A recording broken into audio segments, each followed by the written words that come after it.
Welcome back to Chris Pilato Field inside the Barnett Athletic Complex here on the campus of Florida Southern College in Lakeland, Florida. Our second game is just about ready to get underway. Mocs won the first game by a 7-2 score.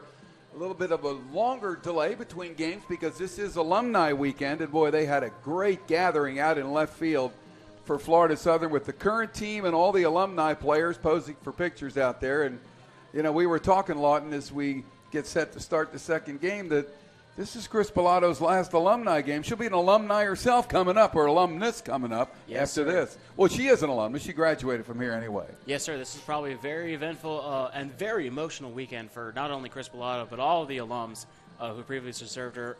Chris Pilato in her 40th year, 1,334 wins now, and very storied record with many, many alums wishing her the best. Yeah, and we were talking, too, a little bit about the fact that because they're playing Tampa, this is their 125th lifetime game against Tampa. The Mocs are down 77-47 in that area. But I would imagine that just probably every one of the alums has played against the Spartans at some time. Oh, no doubt. Considering the long and extensive rivalry that we've had with the Spartans, it's no surprise that this particular game should, in fact, probably be, like, in all senses of the word, the alumni weekend. That's true. Well, the way it works, though, in the Sunshine State Conference is that next year this series will be in Tampa.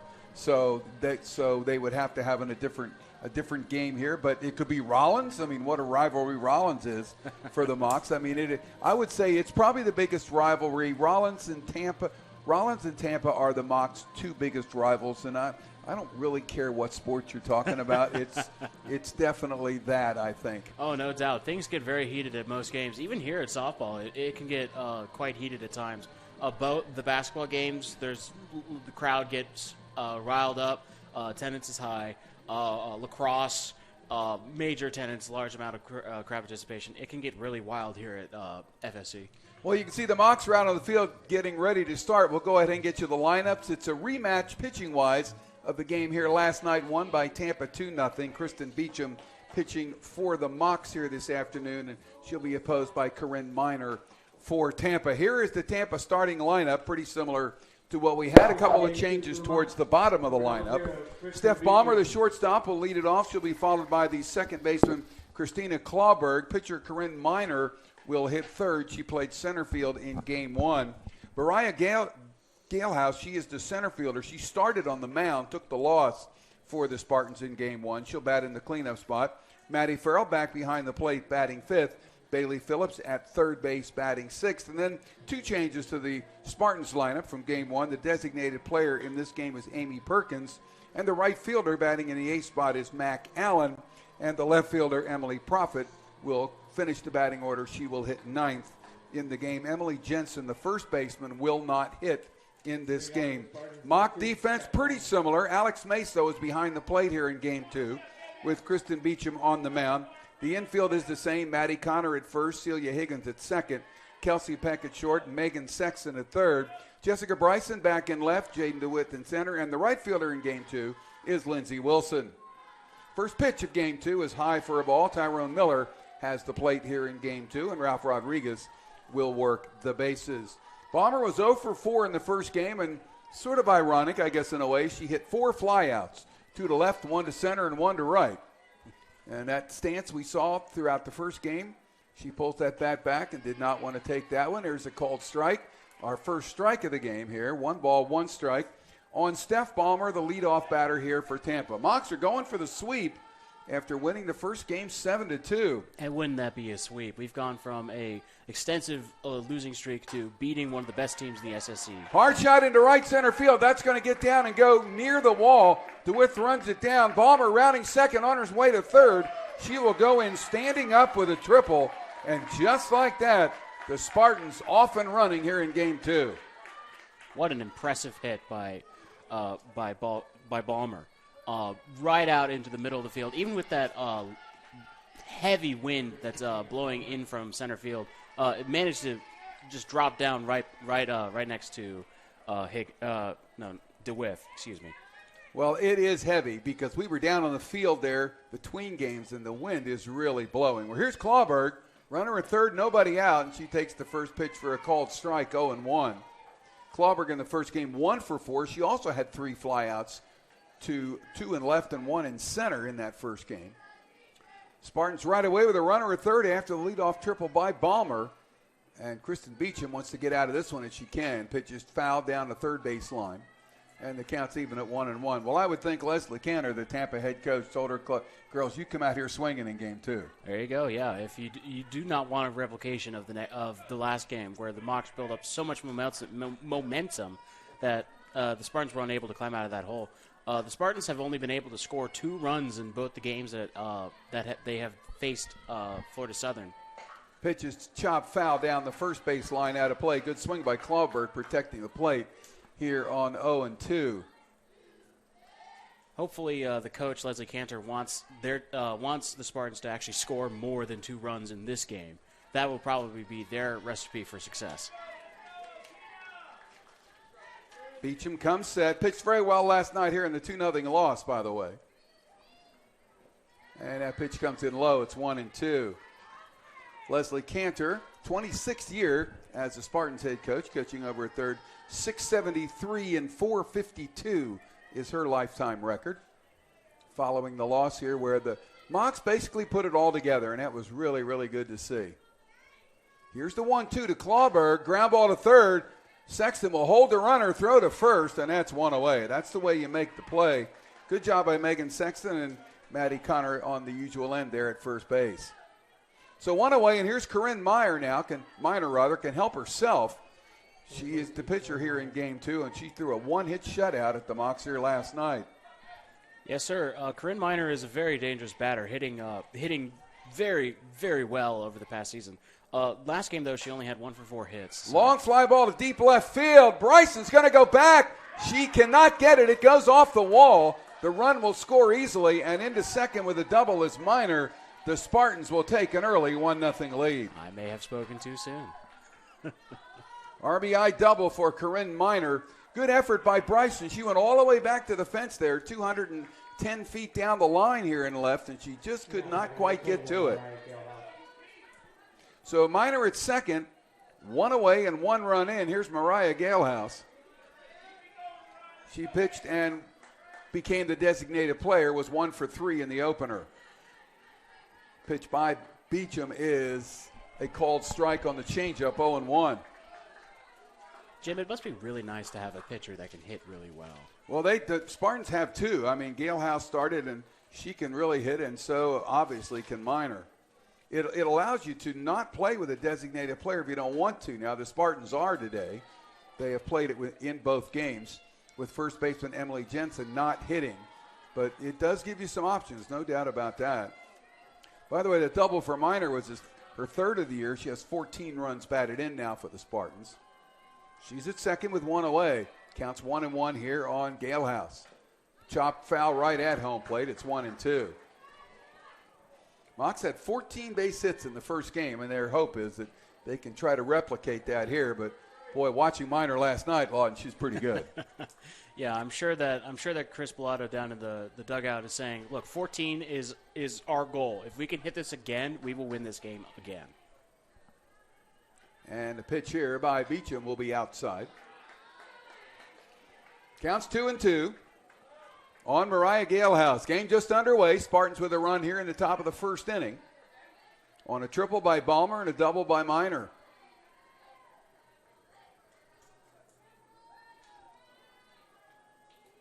Beecham ready. Here's the 2-2. Ground ball foul again. Count remains even.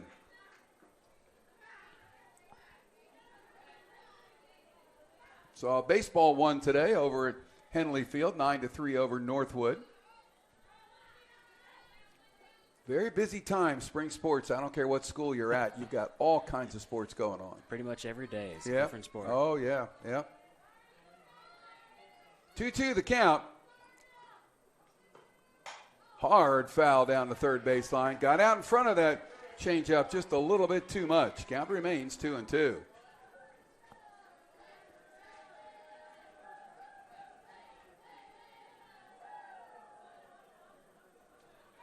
And again, we were down on the field a little bit, not on the field, but around the field area, and the wind is a lot stronger than it looks. Yeah, you'd be surprised. It's blowing people around, quite frankly. High fly ball into center on a line. It's going to be caught by DeWitt. No advance at second by Minor. Out number 2. So here's Maddie Farrell, the catcher. She's 0 for 3 in game 1. Has a chance to get her club another run with a runner at second. Farrell's 0 for 3 in both games. She hasn't had a hit this whole 2-day spree of games. Ground ball towards short. Big hop for Peck. Got to hurry. Throw to Connor in time. And that will take care of Maddie Farrell and the Spartans here in the first inning. But Tampa breaks on top. They get a run on 2 hits, and they leave 1 runner on. We'll get the Mocs lineup and the Spartan defense when we come back in the bottom of the first here on the Sunshine State Conference Digital Network.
Here's the batting order for the Mocs. We get set to start play in the bottom of the first. Jessica Bryson will be in left field, Jaden DeWitt in center, and Megan Sexton at third. The first 3 batters, Kenzie Green, the designated player today, will be in the 4th spot. Maddie Connor will bat 5th at her first base position. Celia Higgins hits 6th. Kelsey Peck, the shortstop, hits 7th. Lindsey Wilson playing right field in this game, hitting 8th. And Alex Mace, the catcher, will bat 9th. The pitcher, Kristen Beecham, will not hit in this game. Sending the defense for Tampa, Corinne Minor will be on the mound. Her battery mate, Maddie Farrell. First base is Emily Jensen. Christina Clauberg at second. Steph Ballmer at short and Bailey Phillips at third. In the outfield, it's Emily Profit in left. Mariah Galehouse in center and Mac Allen around in right. Number 55, Jessica Bryson. So Bryson will get it started for the Mocs. She was 1 for 4, scored a run and drove in 1. And probably most importantly, she had 7 putouts in left field in the first game. 7 fly balls hit her way. In fact, there were 21 Mocs putouts out of the 21, as it would always be, but there were a bunch in the outfield. We'll add them up for you here. Looks like 14 of the 21 were in the outfield, which, again, a little bit unusual. First pitch is a called strike, 0-1 here to Bryson. Bryson came into today hitting .302, right around that 300 mark now with that 1 for 4. Third baseman Phillips sneaking in a little bit, and the pitch is low for a ball, 1-1. Bryson DeWitt and Sexton here in the bottom of the first. Mocs down. Second time they've been down today. They're down 2-1 after an inning and a half in game 1. As Bryson swings through the Minor fastball, it's 1-2. Yeah, I wouldn't put down this Tampa defense. It's Corinne Minor is a very good pitcher we saw last night, and just because we were able to have 14 hits on them, we can't discount the fielding and the pitching of Tampa's defense. 2-2 the count now on Bryson.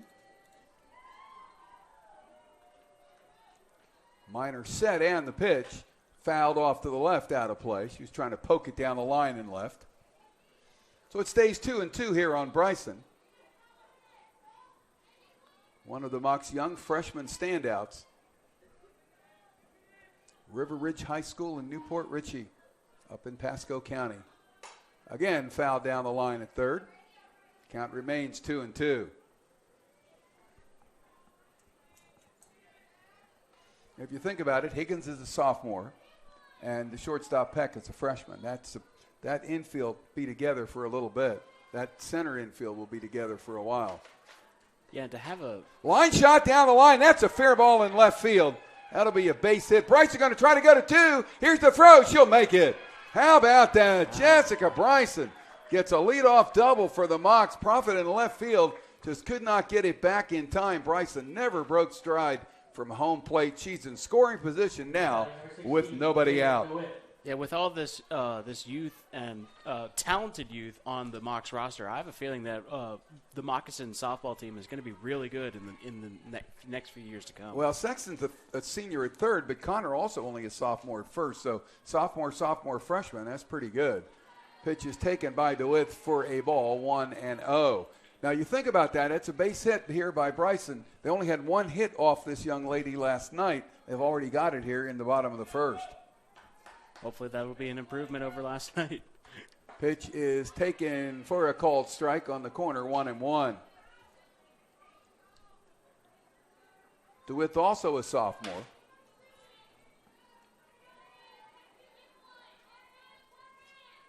See if she can move Bryson over here. Trying to, swung on and foul ticked into the glove of the catcher, Maddie Farrell. 1 ball and 2 strikes to count here now on DeWitt. Mocs won the opener 7-2 if you weren't with us. They're down by a run here early on. There's a high fly ball into left. That's going to be easy for Profit. She'll make the catch for out number 1, and obviously Bryson has to stay put at second. So one away, here's Megan Sexton. Had a big game. 2 for 4, drove in 3 in the first game for the Mocs. Sexton's 3 RBIs gives her 15 for the season. She leads the club in that area. Pitch is a called strike, 0-1. Good fastball by Minor. Sexton, one of the Mocs seniors from Orlando. Transfer out of Seminole State College. Second year here with Florida Southern. Pitch is high for a ball, and it's 1-1. It looks to me like Miss Minor's still bringing it pretty well. Oh yeah, you can still hear. You could Hear still that hear her glove up pop, here. right? Oh my goodness, she brings real power to that pitcher's mound. 1-1 pitch will be, let's see, inside 2-1. I think the Spartans thought they might have had strike 2 there. 2 balls, 1 strike to count here. Bryson, the runner at second, 1 away, bottom of the first. Pitch is on the outside corner, 2-2.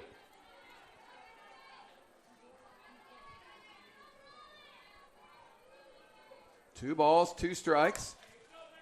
1 out and 1 on. Pitch is hit foul out of play to the left. I think Sexton thought it was in play, but it was not. Hit off the screen. I think she got lost on where it was. So first base coach Gianni Artadiello says swing level when you swing it, and you won't pop it up. 2-2 the count.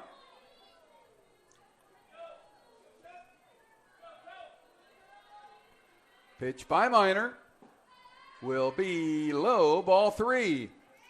Full count on Sexton. Kenzie Green next for the Mocs. Florida Southern down early here by a run. Pitch will be ball 4.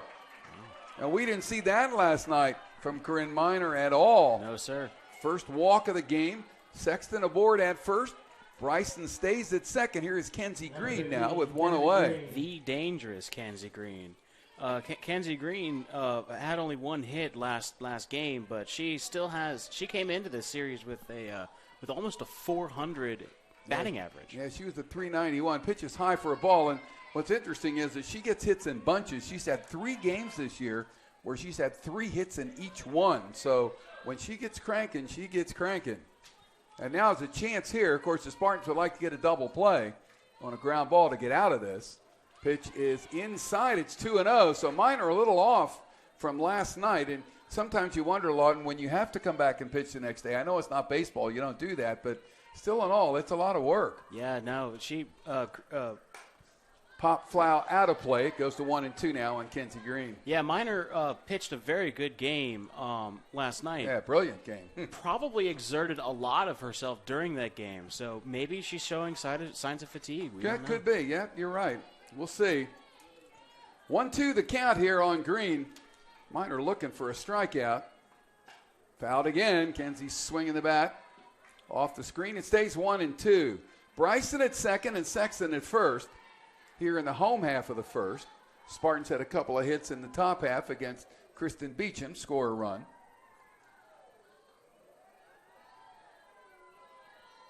One ball and two strikes here on Kenzie Green. Here's the pitch by Miner. High pop-up. That's going to be playable in foul territory at third base. Bailey Phillips will wrap it up for out number 2. So it's up to Maddie Connor now to try to get the Mocs back even here against the Spartans. Connor in game 1 was 1 for 4. Not too busy over at first, only 2 putouts, and normally for a first baseman they're going to get more than that. That's because of the number of fly balls, 14 of them in that first game. Yeah, the outfield was quite busy that last game, that's for sure. Pitch to Connor is low for a ball, 1-0. Maddie came in hitting .276 with 10 runs batted in.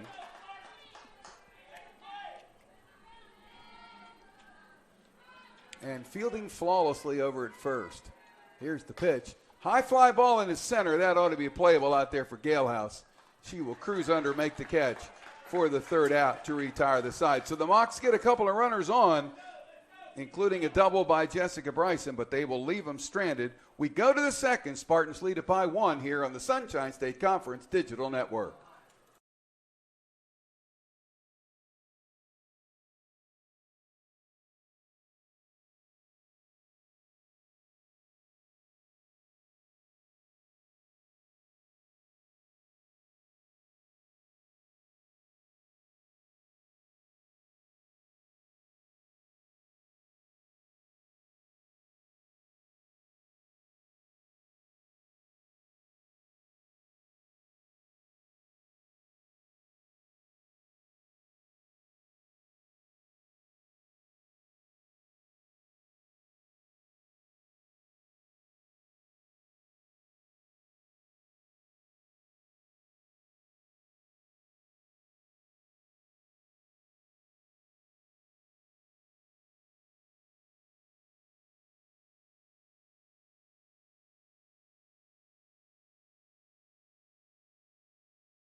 We go to the top of the second here in game 2. Bailey Phillips, the third baseman for the Spartans, will lead it off. She'll be followed by Amy Perkins and Mac Allen, those 2 hitters we did not see in game 1.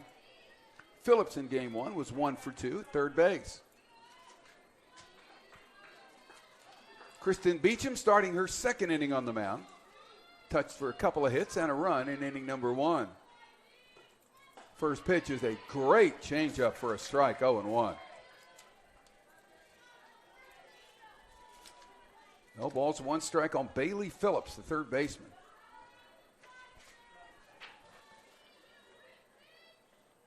Junior out of Jupiter, Florida. Line shot, but that will curve foul down that line and right. 0-2 the count here on Bailey Phillips.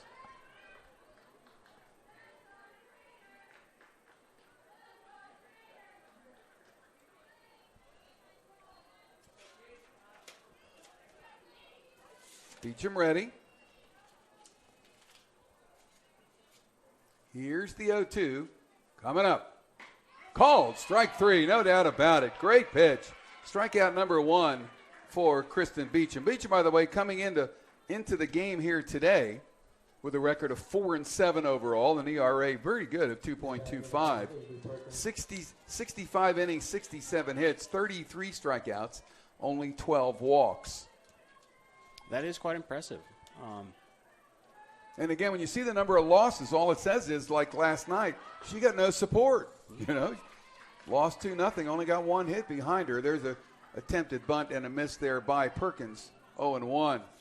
Well, like you say, Jim, it's always either way. You either get really good pitching or you get really good offense. And they just have never really been able to put the two together until the last game against the Spartans.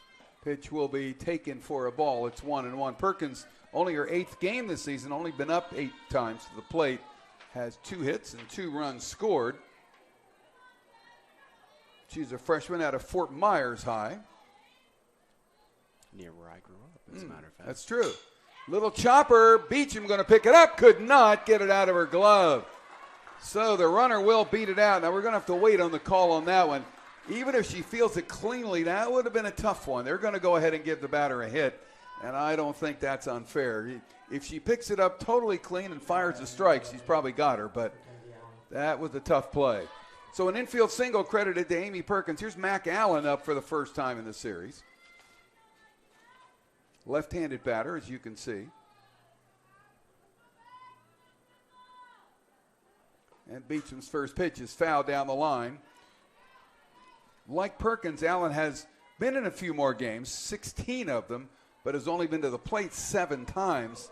Has 3 hits, though, and she's obviously a pinch runner occasionally. She scored 6 runs.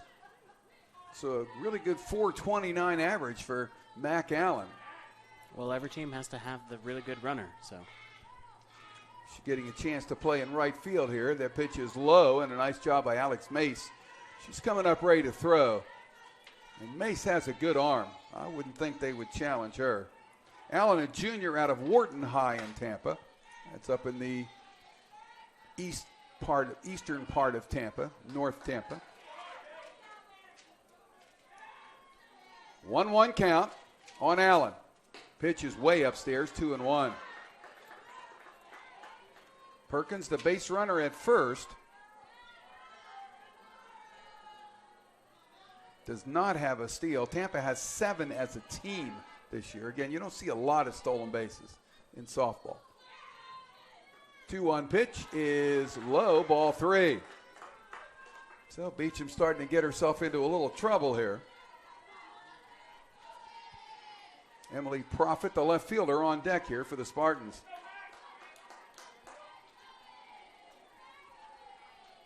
Three-1 the count. Pitch is high for ball 4, and that will put 2 runners on. First walk issued by Beecham. Perkins will move out to second base. And so that will get Proffitt to the plate. And time is called. Alex Mace heading out to the mound to talk to Beecham. Well, we talked about Minor having pitched last night. It may not be quite as sharp. Could be the same thing with Beecham. Oh, definitely. That is not a very good situation for you to walk a batter, especially with Tampa having a lead already. I'm sure that Alex Mace is just simply ensuring that Kristen Beecham is up to the task that is being asked of her. Runners at first and second with 1 away. Proffitt out of Delaware. She was 1 for 3 with 2 runs batted in the first game.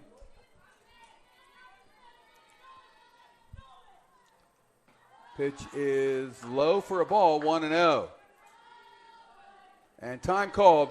Mo Triner, the Mocs pitching coach, on her way to the mound. And I have a feeling that she just needs to find out from Kristen Beecham how she's feeling, whether or not she feels she can go a little bit here, because you just never know how those things are going to work out. There's also a possibility that Mo might decide within the next inning or so to substitute a change. Well, it could be. Again, we'll just have to wait and see how she does.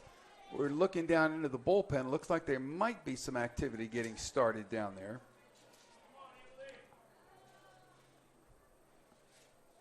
But the conference still going on the mound there.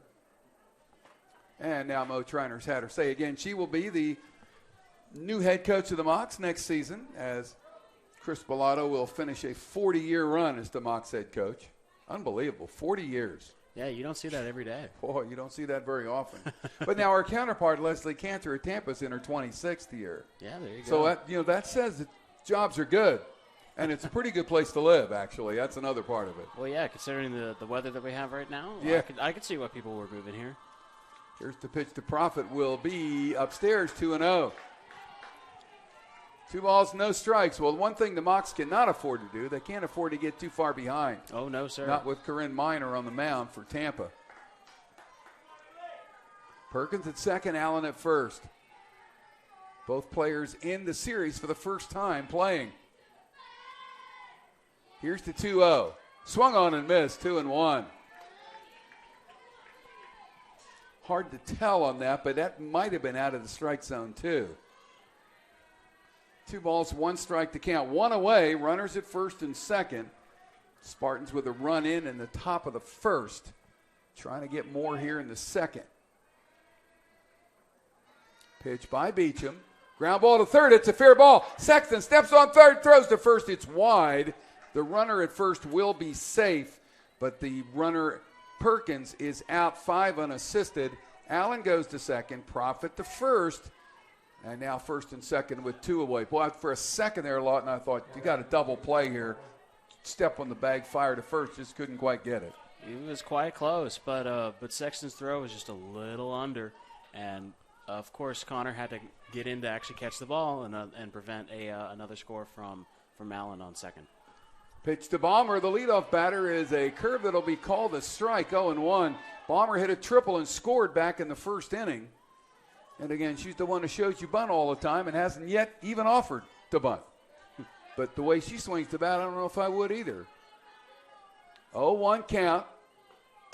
Hard foul down the third base line. Counts 0-2. Well, in this situation, runners are first and second with 2 away. There's really no advantage to bunting the ball here. You want to hit, try to get some runs in. Yes, sir. It could just be a very specific way that Balmer. Yeah, it looks that way, doesn't it? We've seen her now for 3 games. Yep, sure does. I've never seen it before myself, so. 0-2 count on Balmer. Let's see if Beecham can finish the job here for the Mocs. Long look in. Now she's ready. 0-2. Swung on and fouled again. Took a little off that one, just like she did the last one. Had Balmer out in front.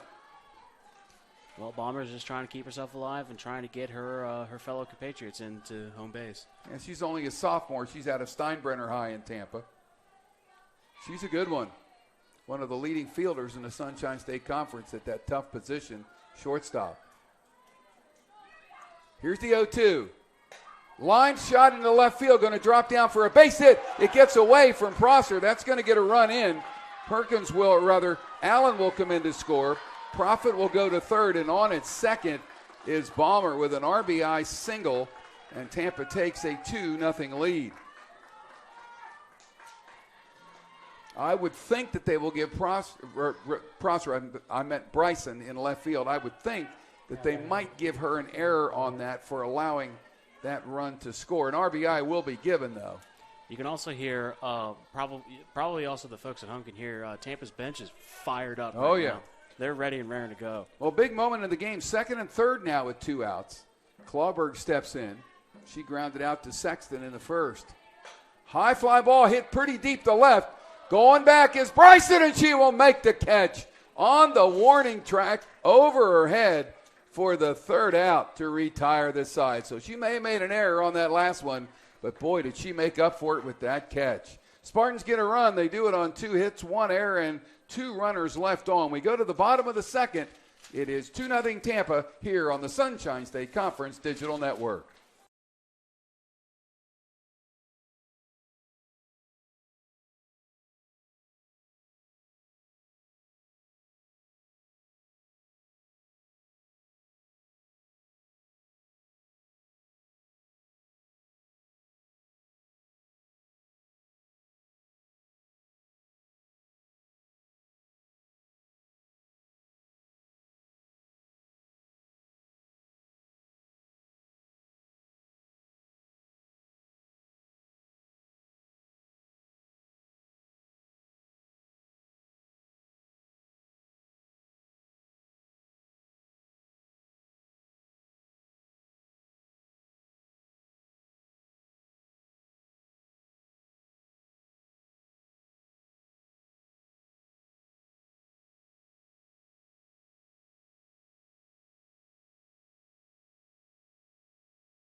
Spartans with single runs in the first and second innings. Mocs come up in the bottom of the second, down a pair here against Corinne Minor.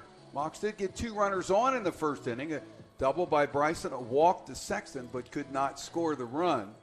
Tampa, as we mentioned, with solo runs in the first 2 frames against Kristen Beecham. Mocs will send Celia Higgins, Kelsey Peck, and Lindsey Wilson up here in the bottom of inning number 2. Higgins really had a big game for the Mocs. She had 2 hits, 2 runs scored, also walked, and had 1 put out, and what a put out that was down the line and right. Yeah, the one with the risky Great business, risky business knee slide. It was amazing. So here is Higgins. Corinne Minor now staked to a 2-0 lead. That's what she won the game by last night. First pitch is outside for a ball, 1-0. Now, the real trick for Tampa is can they score more than 2 runs? Mm-hmm. Because they haven't done so. Each of the 3 so far, right? Yeah. Pitch is swung on and missed by Higgins, and the count is 1-1. Mocs have a midweek doubleheader at home here. Wednesday against Minnesota Duluth of 5 and 7 o'clock. And then Eckerd comes in, Sunshine State Conference next weekend. Pitch is a check swing. It's outside 2-1. They're going to check down to first and said no call. See, that's a tough thing. The umpire is at first where he has to be. Really, an umpire at third needs to make that call on whether she swung or not. It's what happens when you only have one field ump. Pitch is high for a ball, and now it's 3-1 for Higgins. Higgins trying to get a board here, get the Mocs started in the bottom of the second.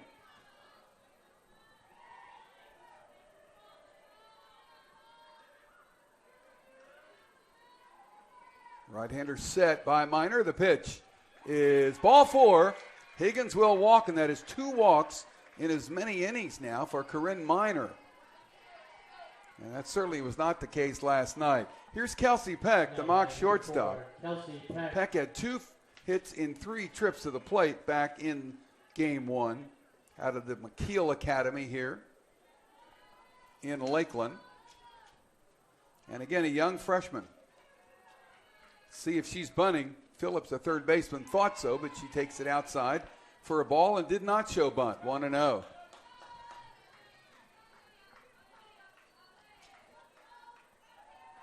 On Kelsey Peck. Mocs down a pair, trying to get something going. Pitch is a called strike, 1-1. Good pitch by Minor. We haven't seen any of the Tampa coaches come out and talk to Minor yet. I feel like they have some faith in their very good pitcher. That's called strike on the inside corner. 1-2 now on Kelsey Peck. Yeah, I think they've seen her enough to know when she's on and when she's not. 1-2 the count. And a snap throw to first, but they better get back in a hurry, and she did. Farrell has thrown out 5 base runners trying to steal this year for the Spartans. Probably not going to run on her too much. Minor, the pitcher, a junior out of Admiral Farragut in St. Pete. A little pop-up into short. Actually winds up to second base, and a play by Clauberg there, but for a second, I thought she couldn't find the ball up there in that sun. It has been a problem. We've seen several players lose balls from the sun today. So 1 away now. Here's Lindsey Wilson. She did not play in the first game. She's in right field here in game 2, hitting .217. And she takes the pitch high for a ball, 1-0. She has 5 runs batted in.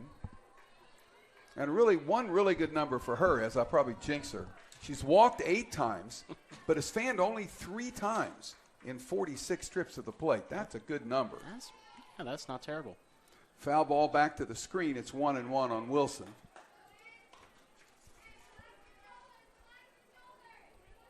Wilson, a junior out of Chandler, Arizona. Chokes up on the bat. Don't see too many hitters doing that nowadays. 1-1 pitch, shows bunt. Snap throw to first. Higgins back. Oh, they said she's out. They got her. They said she got her. Picked her off first base.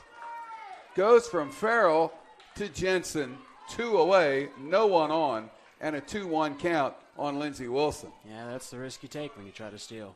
Well, she wasn't stealing. She was just a little bit slow getting back to the bag. Swung on a miss, 2-2. And Farrell had thrown down there a couple times. That time she put it right on the money. Yeah, that's what happens when you have a really good catcher, too. You get people. 2-2 count, swung on and missed. Defensive swing there by Lindsey Wilson. She is out number 3, strikeout number 1 in the game for Corinne Minor in the second. The Mocs get the leadoff runner aboard, but she is picked off, and we have played 2 full here at Chris Bellato Field. Mocs down by 2, come back for the third here on the Sunshine State Conference Digital Network.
Our game moves to the top of the third inning here. Game 2 of the doubleheader. Mocs won the opener 7-2.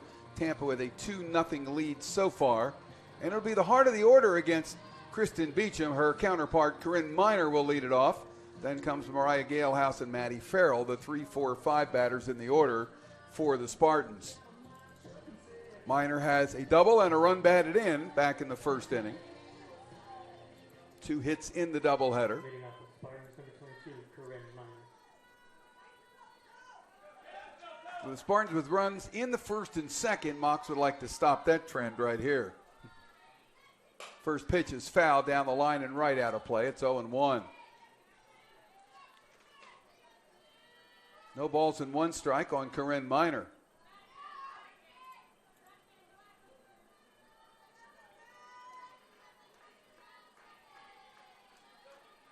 Two ready pitches way, way outside 1-1. She just let one get away there a little bit. Yeah. You throw as many pitches as she does, you're going to let it once in a while get one, let it get away. 1-1 the count.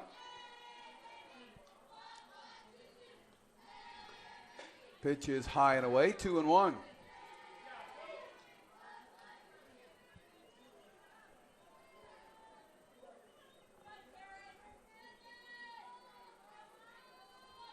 Beecham ready.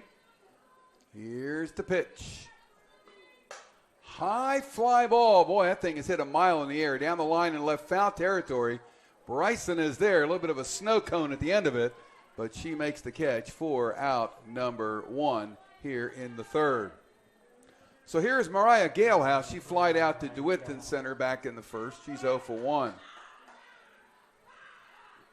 Galehouse was the pitcher of record for the Spartans in the first game. Mocs got to her pretty well.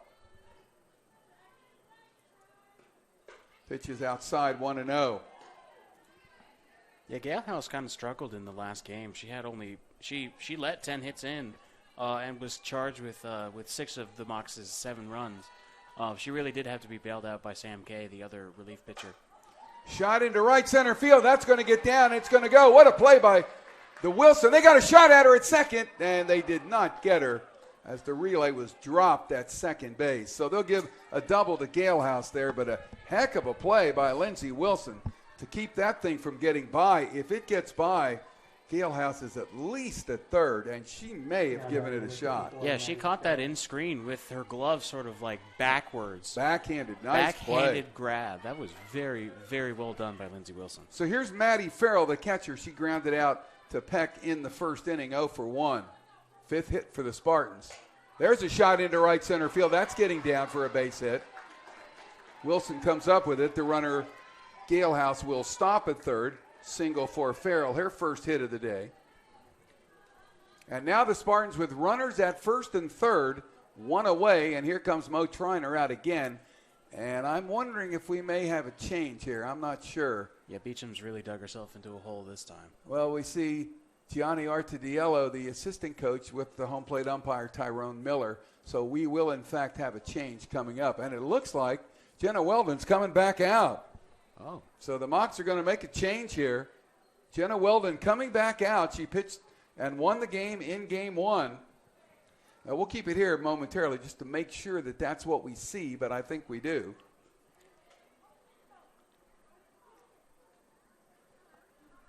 She will inherit 2 runners on with 1 out. Yeah, it looks like Weldon will take a few warm-up tosses. Why don't we go ahead and take 30 seconds? We'll come back right after this on the Sunshine State Conference Digital Network.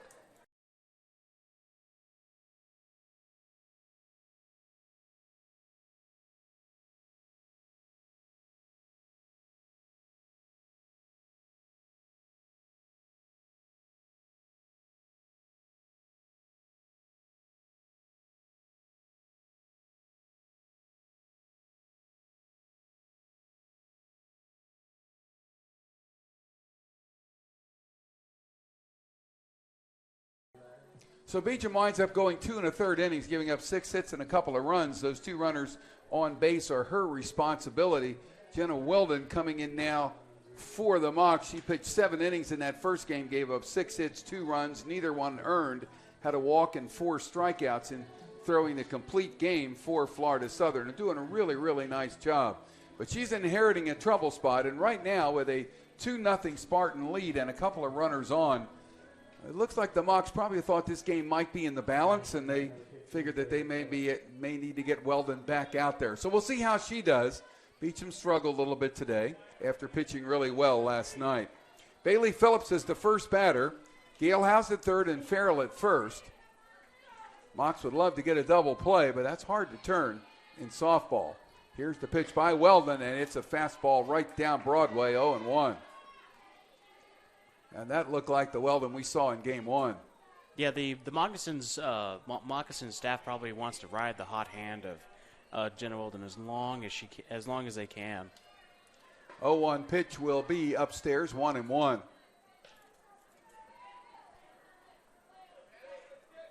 One ball, one strike on Bailey Phillips. She fanned in the second inning, 0 for 1. Fouled into the screen behind home plate. It's 1-2. I could have caught that. Think? Come on.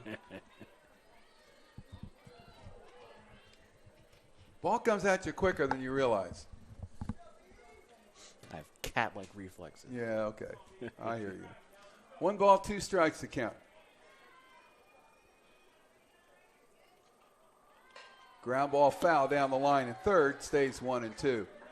I've never been hit, but I came close doing a Florida State League baseball game. Really? Yeah, because they didn't have the screen like this. It was pretty much open. The press box was back further, but it was down in Pompano Beach, and the guy hit, there were 2 booths, and there was like wood, like the structure of wood.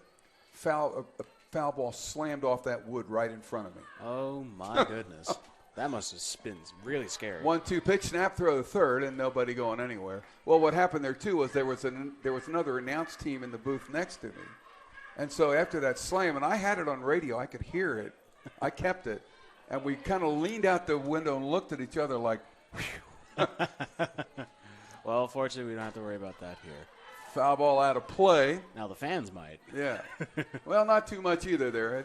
This field is well protected. Of course, in baseball right now, the big thing is that they're putting netting all up and down the first base line. So some fans really don't like it because it sort of gets away from the intimacy of the game. But there's been a lot of injuries of foul balls going into the seats. Really? And Major League Baseball has taken the steps that they're making them at least go to the edge of the dugouts and in some cases further. High pop-up. Short left center field. This is going to be interesting. Caught. Runner fakes coming. There's the throw home. Nice play by Kelsey Peck. And so that will be the out here, out number 2, as my scorebook fell off the top here. Oh, dear. Well, I'll get it. It's not actually a scorebook. It's a score sheet. And just as I was calling the play, it blew off. Well, there is a rumor around here that Jim Henderson takes better stats than our official stats people. No. Don't tell them that. No. 2 outs, runners at first and third. There's the pitch. It's high and tight, 1-0 to Amy Perkins, who's the designated player. So that was a big out because the runners had to stay put. So now 2 outs, and the Mocs may find themselves able to get out of this inning without giving up a run. Perkins did get a base hit, though, her first time up. Pitch is a called strike, and it's 0-2 now on Amy Perkins. Weldon has come in and throwing gas like she did in the first game. hey, if you're warmed up, if you're ready to go, if you're riding that wave from the last game, go for it. Might end up being a very positive momentum for the Florida. Ground ball to short, tough hop for Peck. Throw will be in time. Great job by Kelsey Peck and a nice stretch over there by Maddie Connor. And the Mocs bite the bullet. Tampa gets 2 hits, and they leave those 2 runners on. We go to the bottom of the third. Let's see if the momentum changes here for the Mocs. They're down 2 here on the Sunshine State Conference Digital Network.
Our game goes to the bottom of the third inning here at Chris Bellotto Field. Mocs are down 2-0 to Tampa. Alex Mace will start it off. She's the Mocs catcher, 9th hitter in the order. Then we get Jessica Bryson and Jaden DeWitt here in the third. Mocs got out of a trouble spot in that top of the third, and Lawton a really great job coming in by Jenna Weldon, who pitched so well in the first game. She inherited runners, 2 runners on, left them right there. Yes, sir. That's a very difficult thing to do, especially with a runner on third, as was the case there. But very spectacular job Jenna Weldon did. So this is Mace. She is the only batter on either team that has not hit in today's game, second game that is. Alex had 2 for 3, a run scored and a run batted in the first game, and she is behind the plate in this one, doing the catching. Corinne Miner starts her third inning of work, has given up 1 hit so far. Has a couple walks and a strikeout. That's an infield pop-up. Should be playable for Balmer, and she will make the catch for out number 1. So back to the top of the order now for the Mocs, and Jessica Bryson. She got a double to lead off the game here against Miner. Down the line in left field, hustled it into a double at second by getting into second ahead of the throw. Well, that's FSC's only hit so far, Jessica Bryson's double. Yep. Pitch is fouled. Off to our left, off the screen. It's 0-1 here on Bryson. Well, we made the comment at the time that they only had 1 hit off Miner all last night, and the first batter in this game gets a hit for the Mocs. But unfortunately, so far there have been no others. There's been a couple walks, though. Oh, it's already the bottom of the third, and there's still only 1 hit. So Miner does not look to be quite as sharp as she was last night. 1 ball, 1 strike to count. That may be the case, but she's still keeping her team in it. No score for FSC, 1 hit. So she can throw, no question about that. Here's the 1-1. That's upstairs. Did she go? They're going to say she did. I thought she might have 2. 1 ball, 2 strikes to count now on Bryson.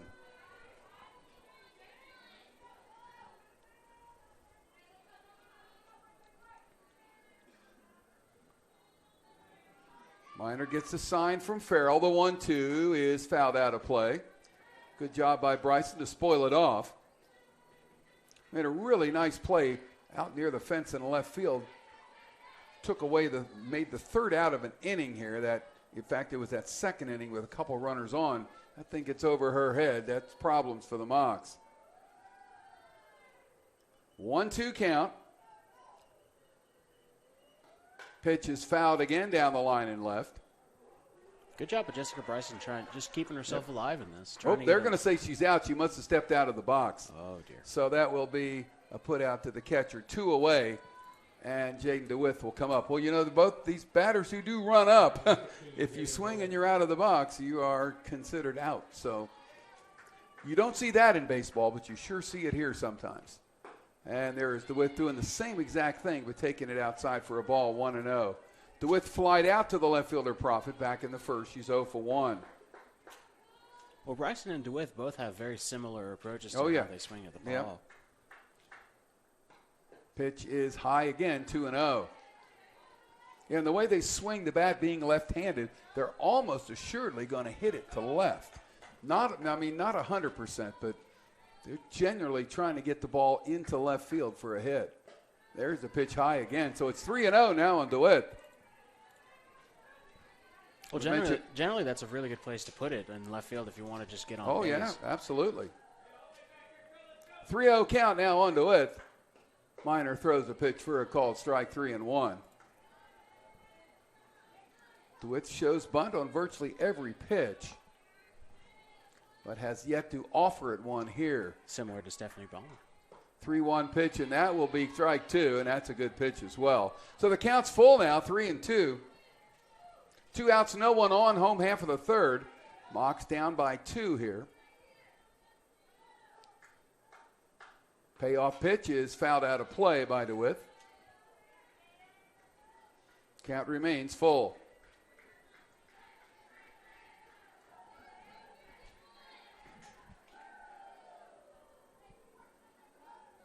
DeWitt, another of the Mox youngsters, only a sophomore. 3-2 pitch hit hard to the shortstop. Big hop, though, for Ballmer. She will go to first for the third out to retire this side. Mox go out in order in the third. Nothing across. We head to the fourth here in Game 2 of the doubleheader. Tampa leads the Mox by 2 on the Sunshine State Conference Digital Network.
We head to the top of the fourth inning here. Mox down 2. Tampa with 6 base hits in the game. Florida Southern with only the leadoff double by Bryson to show against the right-hander Corinne Miner, who looks probably not as good as she did last night. She's walked a couple, but she's still pretty darn good. Yeah, she still kept FSC not only scoreless, but pretty much hitless ever since the first quarter. Jessica Bryson's double as the very first pitcher is the only hit that FSC has all game. So here's Mac Allen. She walked in the second inning, scored a run, takes a strike 0-1. She's showing bunt. Connor at first and Sexton at third, coming in a little bit. No balls, 1 strike here on Allen. Profit next, and then back to the top of the order and Steph Ballmer. Pitch by Weldon, and that will be outside off the corner. It's 1-1. Weldon on in relief of Kristen Beecham. Got the Mox out of trouble in the third inning by getting Phillips and Perkins on pop-up and ground out to Kelsey Peck at short. 1-1 is slapped foul right at home plate. It's 1-2 now on Allen. Weldon's hope is that she can keep the Mox out of trouble from here on out. Yep. Spartans have had their chances. They've left 5 runners on here in the first 3 innings. Big deep breath there by Jenna Weldon. 1-2 pitch is fouled. Into the screen by Allen. Stays at 1-2.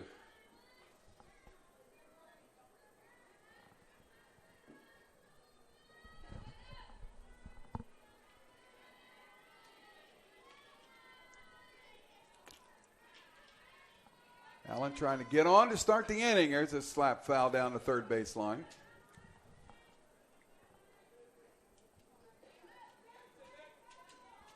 Alumni weekend here had a nice setting between games. Picture, I imagine that'll be front and center on the Mox website. You can check it out tomorrow morning. Large amount of alums and their families here in evidence. A lot of kids around, too. Yeah, very much. Pitches a little pop-up, and Weldon says, I'll take care of it. And she does for out number 1. So that'll get Emily Profit to the plate. She got on a fielder's choice back in the second inning, so she is 0 for 1.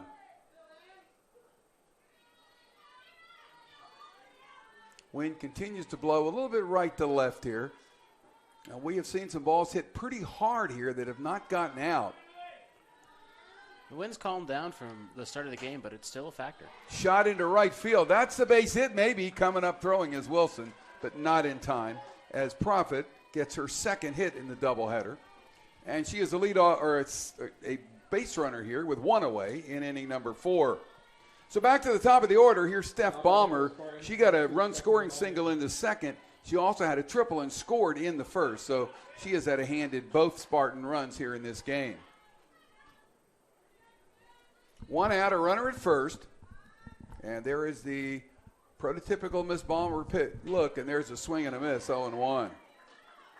Holds a bat out like she's going to bunt it. She has not bunted it today.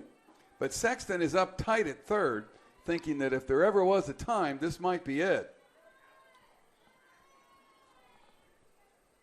0-1 pitch is fouled out of play. Off to our right, and it's 0-2. Off the screen there. Boy, that screen really, the screen almost goes up to the lights. It's what, about maybe 3 feet from it? Yeah. From the top of the lights? Sometimes it still goes over. Yeah. Well, yeah, you really got to get it. You really got to hit it high to get it over. That was close, though. That one was pretty close. Yes, sir. And now a couple kids have it. So it's 0-2 on Ballmer. Let's see if Weldon wants to waste one here. Nope, went after her. Popped that one right over our heads here, off the screen. And the count remains 0-2 on Steph Ballmer. Christina Clauberg is next here for the Spartans. Runner at first is Profit. Got on with a base hit to right.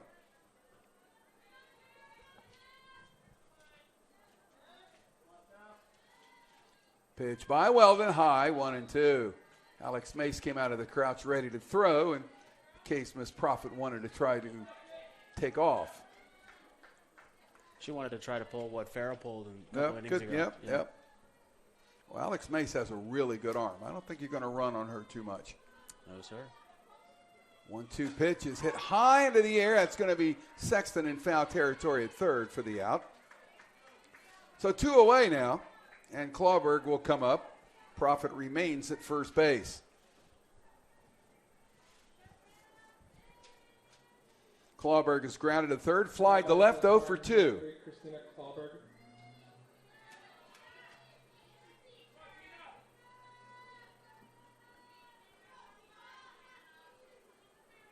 Pitch by Weldon. Another pop-up. Is there a chance? Mace, nope. Could not quite get there. Now, I didn't do it this time. What he's laughing about to my left here is that last night I went to watch one of those, and as I got up from my chair, which is like a high chair, it fell, but in looking for the foul ball, I caught the chair. It was the greatest catch of all time. Except for Higgins' play down the line today. That was the best one we've seen this weekend. Pitches the ball, runner's going to go. Nobody covering, but Peck gets over there, and Alex Mace threw her out. And I kind of had a sense that she could do that. We have seen her throw, and throw very well. It goes from Mace to the shortstop, Peck covering the bag at second, and the inning is over. A hit for the Spartans. They leave no one on. Halfway home in game 2. Mocs need some hits and a couple of runs. They're down 2-0 here to the Spartans on the Sunshine State Conference Digital Network.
Game heads at the bottom of the fourth inning. Mocs will have the heart of their order coming up here against Corinne Minor.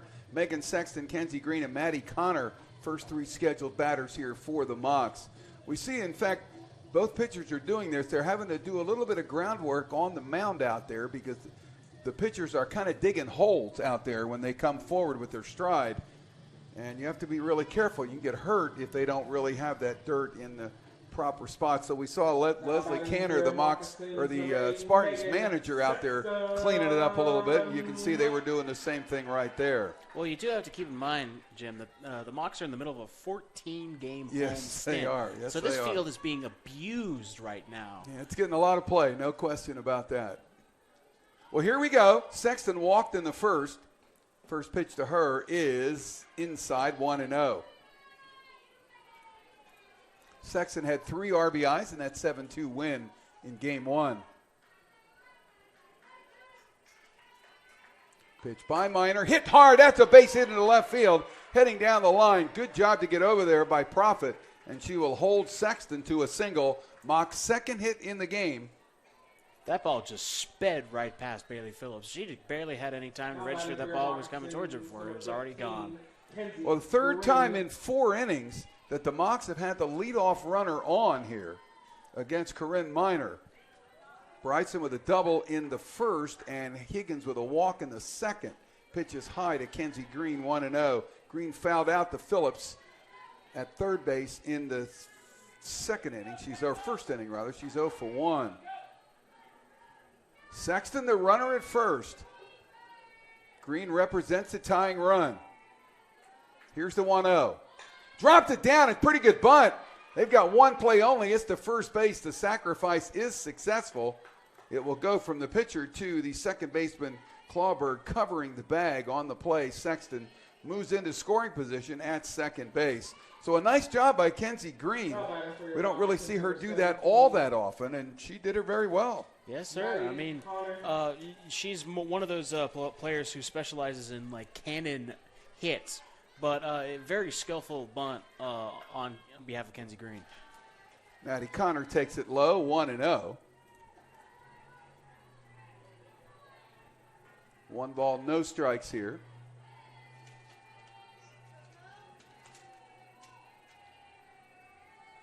Connor flew out to center. Ground ball. It's going to get into left field for a base hit. Rounding third on her way in. She's going to have to hurry. Throw is not in time. And the Mocs get a run. And on the play, Connor goes to second base. It's an RBI single. And Florida Southern down by 1.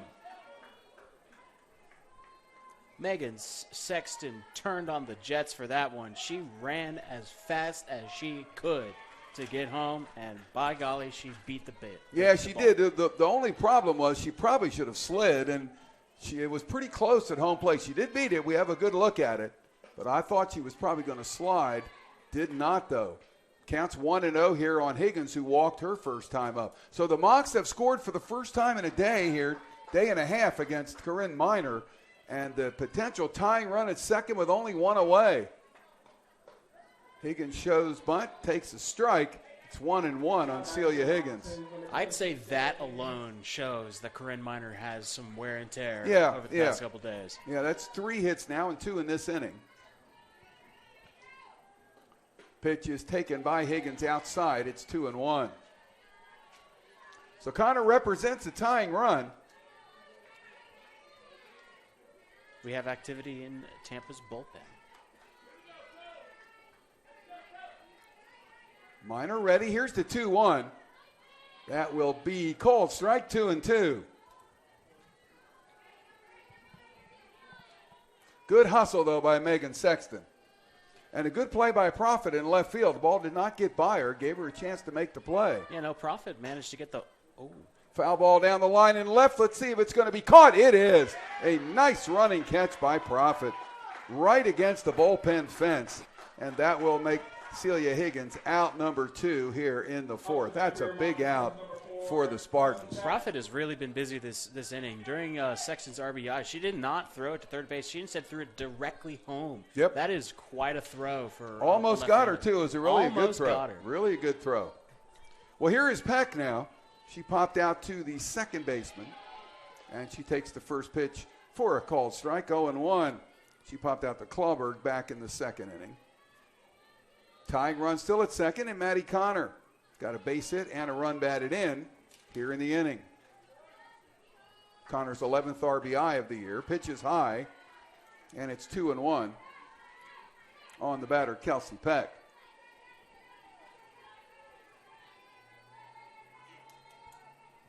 Mox would really love to get this tying run in. Pitch to Peck. Pop up out of play to the right. Count remains 1-2.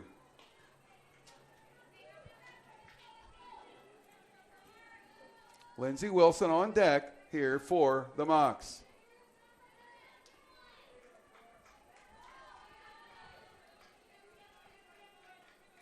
Minor ready and the pitch. Inside and high, 2-2. Well, one thing is for sure, she's still bringing it. That pitch was pretty fast. Yes, sir, and Corinne Minor's getting herself out of some trouble. If she can get one more strike against Kelsey Peck, this inning's over. Pitch is hit way down the line and left. Boy, she hit that one really well up on the roof of the batting cage down there. Count remains 2-2.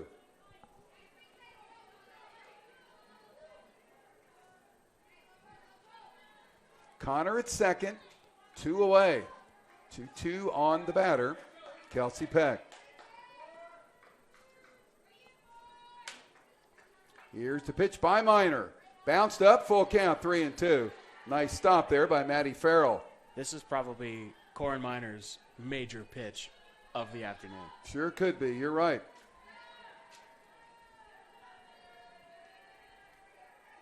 Full count. Here's the payoff. Swung on and missed. Got her. Good pitch by Minor.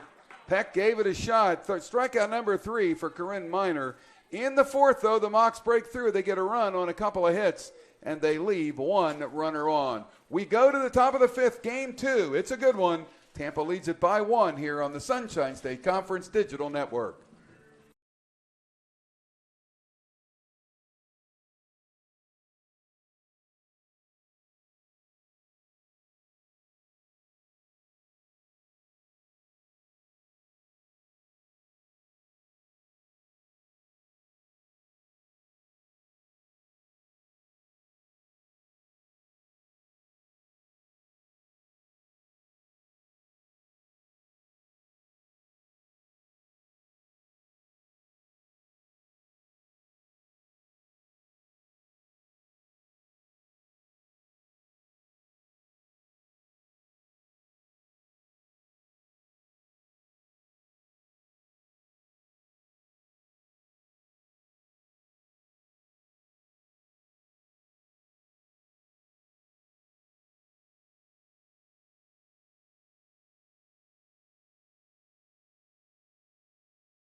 We go to the top of the fifth. Mox got one in the bottom of the fourth, down by a run here. Jenna Weldon on in relief of Kristen Beecham, continuing her warm-up tosses here. Tampa will get the heart of its order coming up. Clauberg, Minor, and Galehouse, the first 3 scheduled batters here. Mox won the opener 7-2. It's 2-1 in this one. Tampa with runs in the first and second innings. Mox broke the ice against Corinne Minor with a run in the bottom of the fourth. RBI single by Maddie Connor. So here is Clauberg. She is flied out and grounded to third. Flied to left, grounded to third, 0 for 2. Jenna Weldon, there's a shot down the line and left, and it will get foul. Looked good off the bat, but it kind of curved off to the left and out of play. 0-1 now on Clauberg. Again, the Mocs home midweek, a doubleheader against Minnesota Duluth on Wednesday, a 5 and 7 doubleheader. Then next Friday, a 6 p.m. game against Eckerd, and next Saturday, just like this, a 1 and 3 p.m. doubleheader against the Tritons.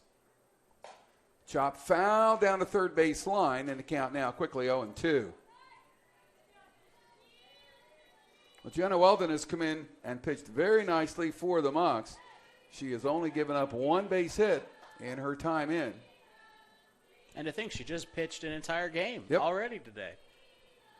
Cranks it up, little grounder towards first. Connor right there will grab it. And that will be out number 1 here in inning number 5.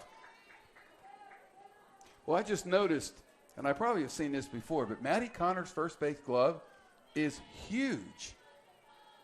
I mean, it is really big. Do you think that's a catcher's glove? I don't know. It's a good question. Well, I mean, she does need. You can make an argument that first basemen need to have Oh, yeah. a better ability to grab onto the ball. But it just again, it's from a distance here, but it looks big. It's kind of funny. Yeah, it's interesting. Ball 1 to Corinne Miner, who's double driven in a run and flied to left, 1 for 2. Jeez, no, look at that. It's about the size of her knee, if not bigger. Baseball would really get lost in that thing, wouldn't it? Pitch is fouled out of play, and it counts 1-1 now on Miner. Miner has pitched well. I mean, she has not pitched as well as she did last night, but she has still been on the top of her game here for the Spartans. She's got a 2-1 lead here in the 5th.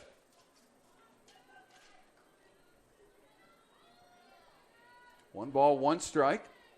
Here's the pitch by Weldon, and it's fouled off to the right now to play 1-2. The fans keep getting all these foul balls, more than the outfielders are. They're coming back, trust me.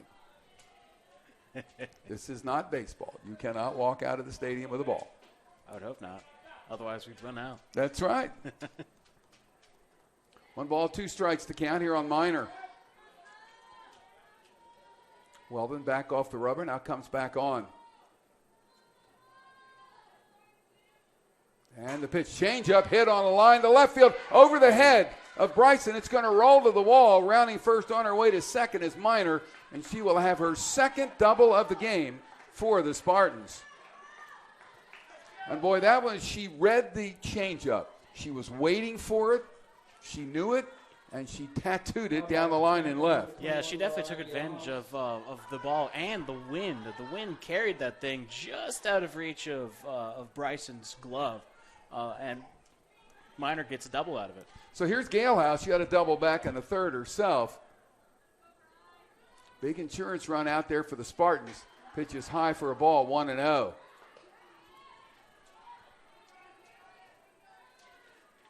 One ball, no strikes on Mariah Galehouse.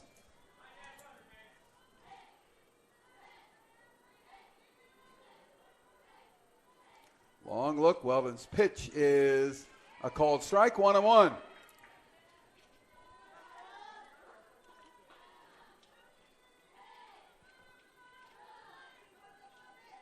One ball, one strike on Galehouse.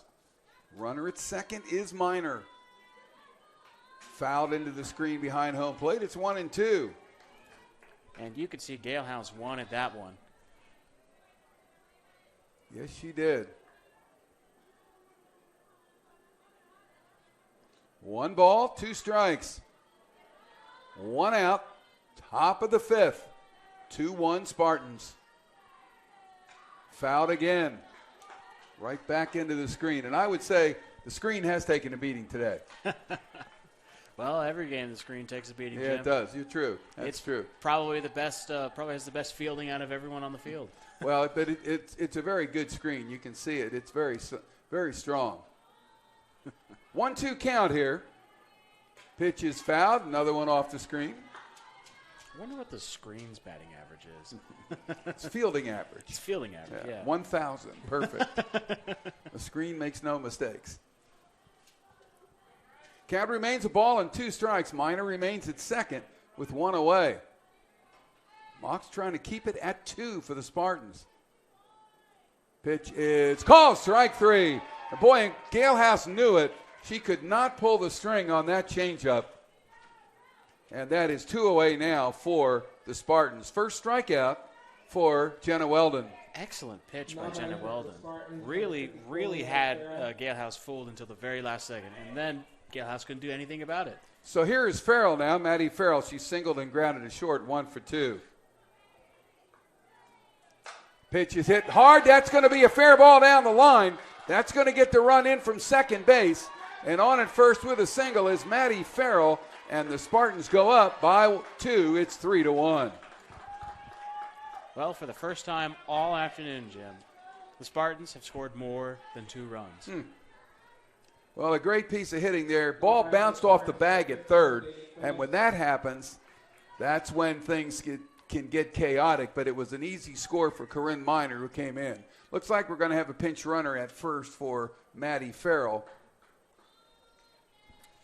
Coming in for the Spartans here will be Anissa Grant, freshman out of Santa Rosa, California. So Farrell will re-enter, no question. But Grant will be the pinch runner here with 2 outs and a runner at first. And the Spartans add a big insurance run. They lead at 3-1. And all the momentum is on the Spartan side right now. First run given up in this one by Jenna Weldon. Double by Miner and a single by Farrell. Pitch is hit high into the air into right center field. Lindsey Wilson will be over. She will make the catch for the 3rd out to retire the side. But the Spartans get an insurance run here in the 5th. They do it on 2 hits and they leave 1 runner on. We go to the bottom of the 5th. Mocs down 2 here on the Sunshine State Conference Digital Network.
We go to the bottom of the 5th inning here at Chris Bellato Field inside the Barnett Athletic Complex at Florida Southern. Mocs down 3-1 to Tampa, game 2 of the doubleheader. Mocs won the opener 7-2. It is 8-9-1 in this Mocs batting order here against Corinne Miner, trying to win her 2nd game in as many days here for the Spartans. Lindsey Wilson, Alex Mason then back to the top of the order, and Jessica Bryson. First 3 scheduled batters here for the Mocs. Wilson struck out in the 2nd inning. She's 0 for 1.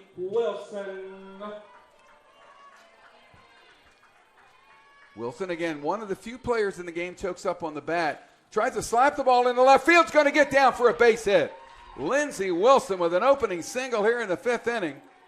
And the Mocs get the potential tying run to the plate. That ball sailed beautifully, Jim. It was right in between. That was a prototypical slap hit. There you go. Right in between Phillips and Profit. Yep. Now back for the Moccasins, number 1, Alex Mace. So here is Mace, who popped out to short to Balmer back in the 3rd. Pitch is popped up to us here up on the screen, and it's 0-1 on Alex Mace. So once again, for the 4th time in 5 innings, the Mocs get that leadoff runner on. And there's nothing wrong with that. No, it's perfect. It sets up momentum for the rest of the inning. Yeah, so far, though, the Mocs have only scored once off that last inning. Pitch to Mace is a called strike, 0-2. Good pitch by Corinne Miner. No balls and 2 strikes on Alex Mace.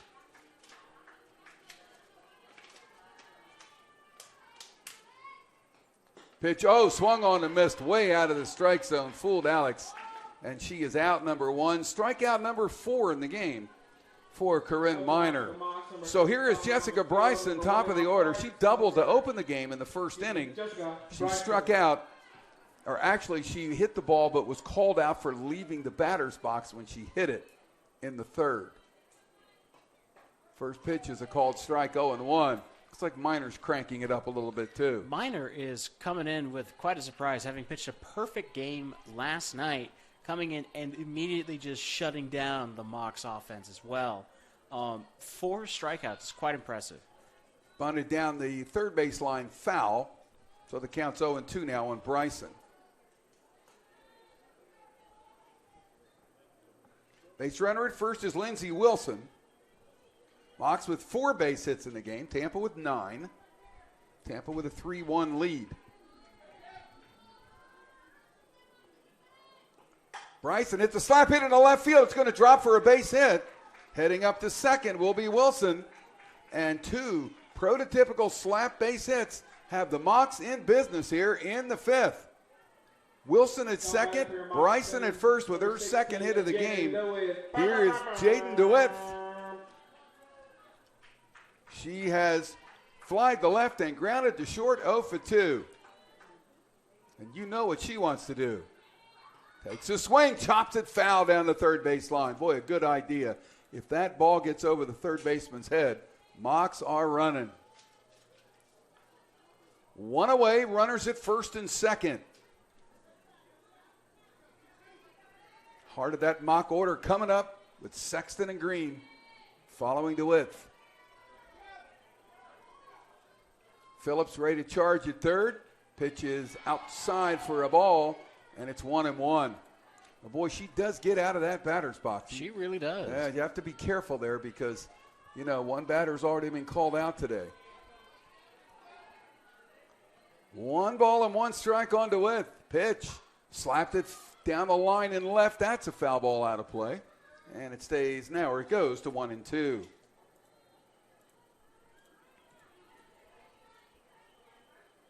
Wilson at second, Bryson at first.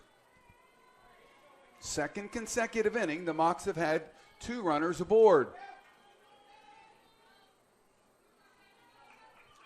Minor trying to bear down, get the out. Here's the pitch. Line drive, left field, base hit. And that's a problem because the runner broke back to third. She is out.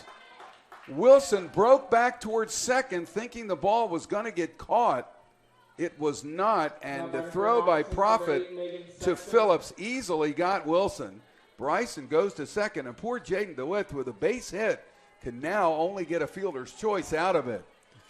So first and second still with 2 away, and here is Sexton. Hard shot, base hit left field. And they're going to hold the runners. Everybody moves up 60 feet on Sexton's second consecutive hit. And now Kenzie Green will come up with the bases loaded. Bryson at third, DeWitt at second, Sexton at first. The Mocs now with 7 base hits in the game. See, that's what DeWitt would have preferred to have happened, just the bases be loaded. But that's an unfortunate consequence of slap hitting, is that sometimes the runner can't tell whether or not the ball has been caught, and so that happens. Yeah, she broke back towards second, and when that happened, she was a dead duck at third because the ball was hit pretty hard. And it was an easy play for Profit to throw to the third baseman, Phillips, for the out. Yes, sir. Now we have a conference on the mound. Yeah, Leslie Cantor, the Spartans manager out there. Looks like she's going to stay with Corinne Minor. The bases are loaded here in 2 outs. So if you want to talk about a key point in the game, this is it. Kenzie Green will come up. She is fouled out and sacrificed. 0 for 1. Now we have the most dangerous hitter for the Moccasins. Green entering the game with a .391 batting average. Bryson at third, DeWitt at second, Sexton at first. Tying and winning runs on. First pitch to Green is high for a ball, 1-0.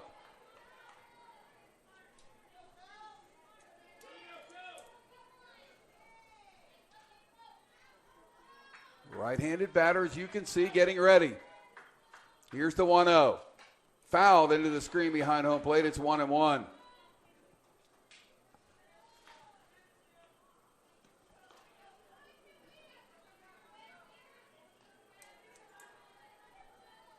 Biggest at-bat in the game right now. Tying run at second. Go ahead run at first. Foul into the screen, 1-2.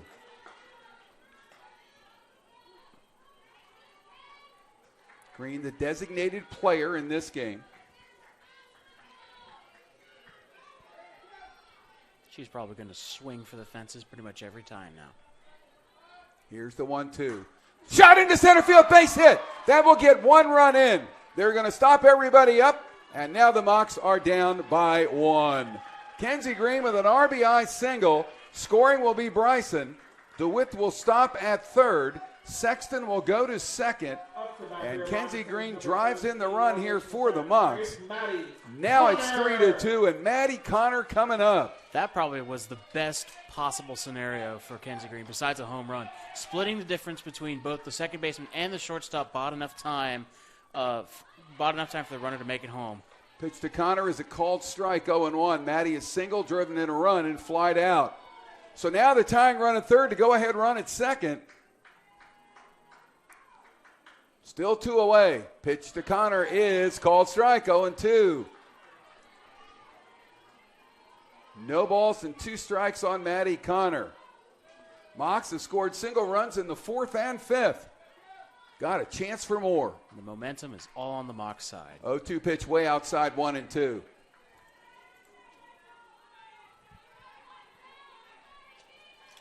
Big base hit by Kenzie Green. First in the game for her. Drives in her 14th run. Here's the 1-2. High fly ball. That is probably going to be caught in center field by Galehouse. She will come in, make the catch for the 3rd out to retire the side. But the Mocs have a good inning. They get a run back. They do it on 4 base hits, and they will leave the bases loaded. We go to the 6th. Tampa leads at 3-2 here on the Sunshine State Conference Digital Network.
Lower third of the Spartan batting order as we get set to go here in the top of the 6th.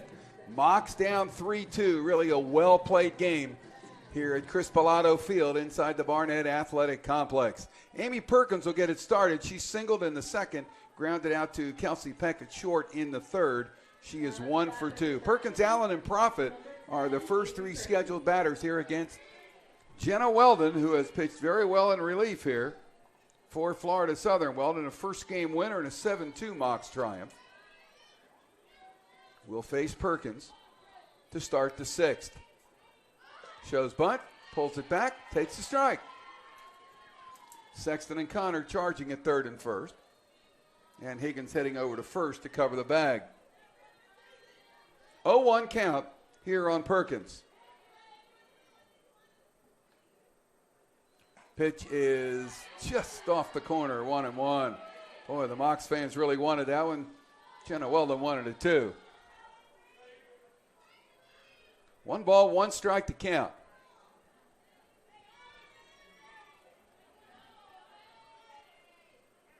Pitch is high, 2-1. Well, I would think, Lawton, the Mocs want to hold it right here and not give up any more. Oh, for sure. They've been scoring 1 run for the past 2 innings. In the next inning, if they can score another run, they'll tie the game and they can continue building momentum and possibly win this game. Hard ground ball. Higgins comes up, throwing to Connors, 1 away at second base, or Connor rather. Nice play by Celia Higgins. Had to backhand that ball. So 1 down here now, and here is Mac Allen coming up. She has walked, scored, and popped out to Jenna Weldon on the mound. She is 0 for 1 with that run scored. Spartans with 1 in the 1st, 1 in the 2nd, 1 in the 5th. Mocs with single runs in the 4th and 5th. Game here in the 6th, scheduled 7. Slap hit down the line and left will be foul. Oh, no balls and 1 strike here on Allen. This has been a really, really well-played game. Mocs have lost their last 4 one-run outings. They're 3-5 overall. But this doesn't have the feel of some of those. Another slap foul down the line and left, and the count stays 0-2. Yeah, this game feels fundamentally different from, say, the game last night, where it just seemed like the Mocs couldn't get anything going. They have something going. They just haven't been able to get enough going in order to take the lead over Tampa. Yeah, the Mocs right now have left 6 runners on. Tampa has left 7. Pitch is fouled again by Allen, and the count remains 0-2. Mocs had a shot there in the 5th inning, but one base hit that turned into a fielder's choice did not help. Here's the 0-2. Chopper towards short. Peck's got to wait on the hop. Got to throw in a hurry. Does, and got her at first base. Nice job by Kelsey Peck, and a good stretch as always by Maddie Connor. 2 away, and that'll get Emily Profit to the plate. Profit has reached on a fielder's choice and singled 1 for 2. She was also caught stealing by Alex Mace back in that 5th inning, or 4th inning rather. Jenna Weldon is certainly proving herself to be a very capable pitcher in the relief of Kristen Beecham. She sure is. Here we go. Pitch is hit hard. Line shot. What a play by Sexton at third. What a stretch catch. As far as she could. Grabbed it on a line for the 3rd out to retire this side. An easy 6th for Jenna Weldon and the Mocs. We go to the home half of the 6th. Mocs down 1 here on the Sunshine State Conference Digital Network.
Bottom of the 6th, Mocs need 1 to tie, 2 to take the lead here. As Celia Higgins will start it off in home half of the 6th inning against Corinne Miner, who has been on shaky ground the last 2 innings here for the Spartans. Mocs had single runs in the 4th and 5th inning and left the bases loaded in the 5th. Celia Higgins. So Higgins has walked and fouled out to Profit down the line in left. She is 0 for 1.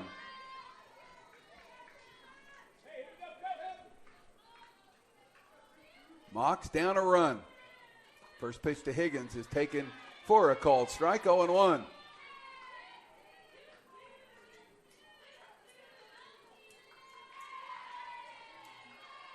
Miner has gone all the way, 2nd day in a row. A 1 pitch. Fouled off to her left, the left-handed hitting Higgins. It's 0-2. Miner has really shouldered the strain of these past 2 days. She's holding up, but the weight of all of the pitching that she's had to do over the past 2 days is probably starting to weigh on her. She's given up 8 hits. Pitch is hit, chopped. It's going to get into right field, a base hit. Higgins will beat the throw from Allen. She is a leadoff base runner here in the 6th inning. She represents the tying run. And now Kelsey Peck coming up. 9 hits now for the Mocs in this game. 14 hits in game 1. Peck has popped out and struck out, 0 for 2. Time is called. Manager Terry Bellotto wants to have a talk with Kelsey Peck here. I would think, Lawton, with a 1-run deficit here, that they're going to try to bunt that runner into scoring position. Well, that could be a very viable option, but also you're looking to win the game too. So if you can, another runner on base would be the optimal plan. But if you have to, certainly bringing in Higgins into home would definitely bring more momentum to the Mocs side. So let's see if she wants to bunt here. Peck handles the bat pretty well. Higgins at first now, nobody out. Now for the 5th time in 6 innings, the Mocs get the leadoff runner on. There's the bunt, pulls the bat back and takes the strike, 0-1. Boy, third baseman Phillips and first baseman Jensen were literally standing at home plate. Yeah, they might have been hit by the bunt at that point. Well, when you turn around and swing the ball and you hit it, then they're in trouble. Yeah. Well, here's the 0-1. No, not showing bunt this time. Takes it outside 1-1. And boy, the Spartan fans who were here, they did not like that. 1 ball and 1 strike here on Peck. Lindsey Wilson scheduled next. Minor shows bunt, pulls it back, 2-1, snap throw to first, threw it into right field, but they cannot go because the right fielder Allen right there to back it up. Almost a chance for the Mocs to get that runner in scoring position. Yeah, well, now it's definitely not time for a bunt because now everyone is expecting a bunt. 2 balls and 1 strike to count. Not bunting and takes it high, 3-1. So now if I'm the batter, Peck, I probably take this pitch, make her throw me a strike, and then live to see what happens after that. Long look by Minor. Here's the 3-1. Peck was taking, and it's a called strike, 3-2. Good pitch that time by Corinne Minor. So the string is out here on Peck. 3 balls and 2 strikes. Higgins at first, nobody out, bottom of the 6th. Mocs knocking on the door again. Payoff pitch, fouled right behind us, off to our right, and it'll stay 3-2. Kelsey Beck just trying to stay alive.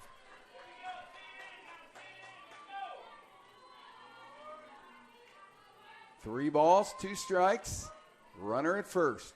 Pitch by Minor, high fly ball, left center field, hit pretty well. Galehouse will be out there and will make the catch in left center field for out number 1. Boy, Kelsey Peck hit it really well, but it got up in that wind, and that wind just kind of knocked it down, and she will be out number 1.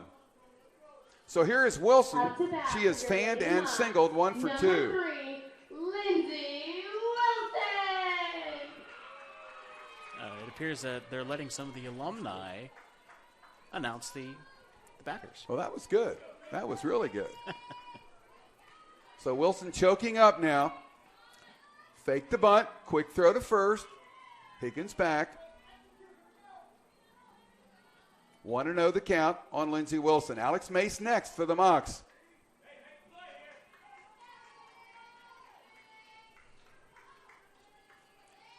Shows bunt. Pulls it back again. Takes a strike. 1-1.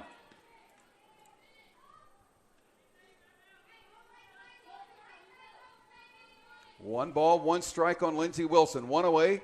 Higgins at first. Represents the tying run. Pitch taken. Called strike, 1-2. Good pitch again by Minor.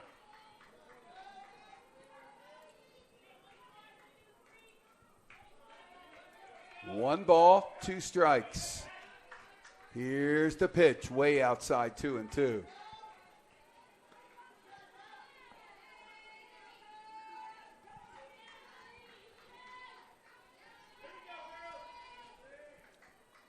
Pitch by Minor. Foul.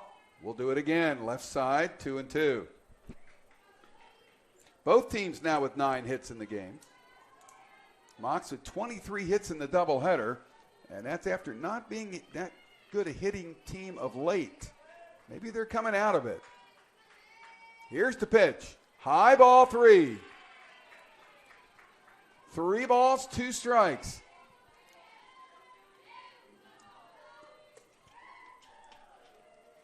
Big pitch coming up here. Minor deals. Swung on and missed. Lindsey Wilson fans for out number 2. 5th strikeout for Corinne Minor. So here is Alex Mace. She has popped a short and fanned 0 for 2. Alex Mace.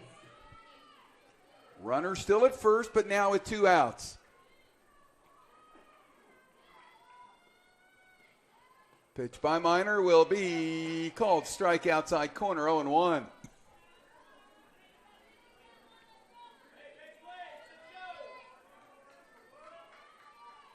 Oh, 1 on Mace. Pitch outside, 1-1. It seems like Corinne Minor is attempting to justify the coach's faith in her by making sure that she wins this game. Now, she's battling, no question about that. Mock's getting pretty good at bats. Pitch is a call, no, low, 2-1. I was going to say called strike. That looked pretty good. They're going to check. Nope. Well, she didn't swing, that's for sure. It came close, but yeah, it was a ball. 2-1 the count. Pitch by Minor. Long fly ball foul down the line and left. Boy, that's a tough break. If she hits that thing in the alley, this game is tied. 2-2, 2 outs, a runner at first. Home half of the sixth. Scheduled 7. Mox won the opener 7-2. Trying to battle back from a 3-2 deficit here. 2-2 pitch. That's popped up. Is there a play? Third baseman over and makes the catch in foul territory. Phillips makes the catch. The Mocs are out in the sixth. They get a leadoff runner on, but that runner dies at first base. We go to the seventh. Mocs down 1. Come back for that inning here on the Sunshine State Conference Digital Network.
Top of the seventh, game 2. Spartans lead it by 1.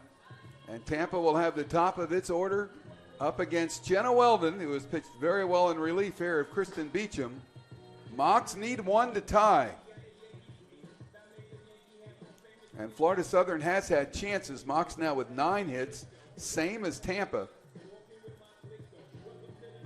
And the key to this one, Lawton, might be who survives the 7th inning. Yes, sir. This is shaping up to be a very key inning for both teams. Jenna Weldon wants to keep Tampa at where it is. And Florida Southern as a whole just needs to get something going in order to even have a chance of scoring a run. Well, it's interesting. Again, the Mocs have had the leadoff runner on in 5 of 6 innings and have been able to score in 2 of those. So, again, let's see if they can pull that off in the bottom of the 7th. But first things first, here is Steph Ballmer, the shortstop. She is single, triple, driven in a run, and fouled out. 2 for 3 for the Spartan shortstop out of Steinbrenner High in Tampa. She stepped out momentarily here. And now getting ready to get back in. Get into her trademark bunt stance. Weldon ready to go here in inning 7. Pitch will be a called strike, 0-1.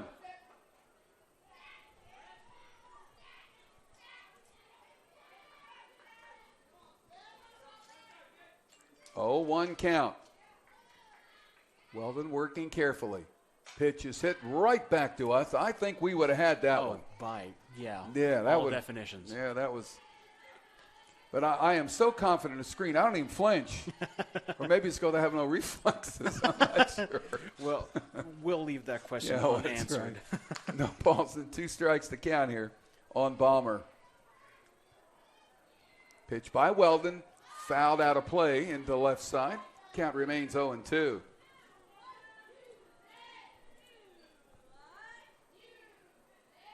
Remember, both teams are hosting conference championships in basketball tomorrow. Tampa at 1 o'clock over at the Bob Martinez Sports Center against Eckerd, and the Mocs right here against Nova Southeastern on the men's side. Should be a really good game. I recommend everyone watching this watch that too. Oh, that'll be really something. Called strike 3. Got her for out number 1. Great job by Weldon on that pitch. Her 2nd strikeout in the game. It's always good to get that first out, especially one as good as Steph Ballmer. So here is Christina Clauberg. She is 0 for 3 here in game 2. Grounded out to third, flied to left, and grounded to first.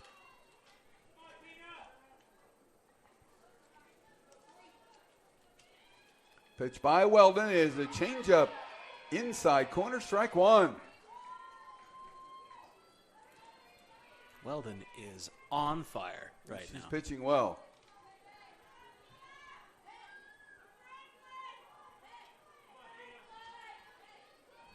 Oh, one pitch hit into the air into right center. Who's going to get it? Right fielder Lindsey Wilson coming over to make the play for out number 2. Nice job by Wilson, and with let her have it. 2 outs here in the 7th. 7 straight now, or 6 straight, retired by Jenna Weldon. Here is Minor. Right now, she has the double that led to the winning run back in the 5th inning. She has 2 doubles in the game in 3 trips to the plate. Now all the pressure is on her to get something going. Maddie Farrell's RBI single that scored Minor is the difference in this game right now.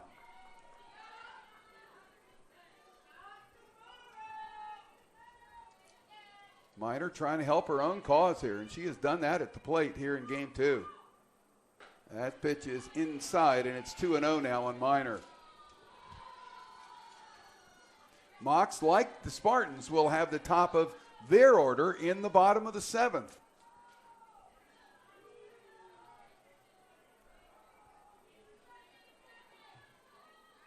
Two-0 pitch. That's wide, 3-0. Lucky we didn't have anyone on bases at that time.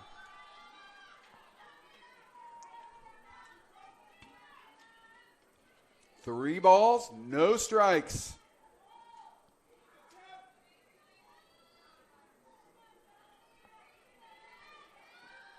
Minor trying to get aboard.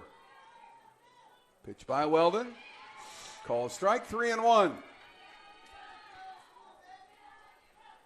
Mariah Galehouse on deck if Minor can keep the inning going here for the Spartans.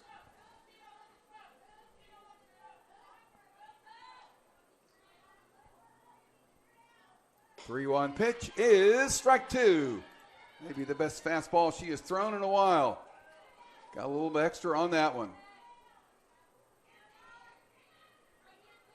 Full count.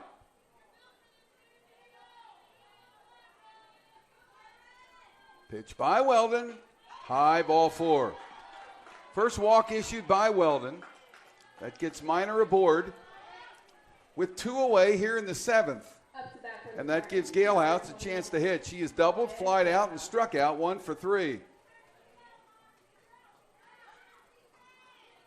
This is probably the Spartans' best chance to put the game away right here, right now.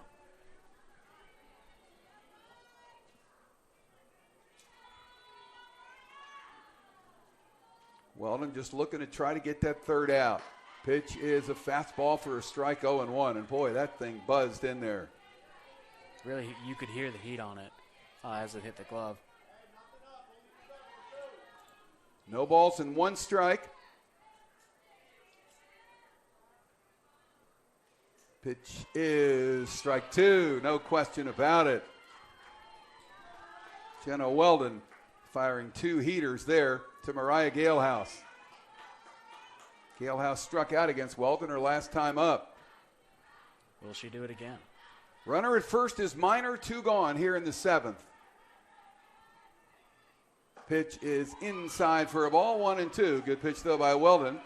Try to get Galehouse to fish for it. Didn't get it done. And timeout is going to be called here. Manager Leslie Cantor wanting to talk to Mariah Galehouse. Give her a pointer or 2 here. Some words of encouragement almost. Galehouse only a freshman, and boy, she looks pretty good for a freshman.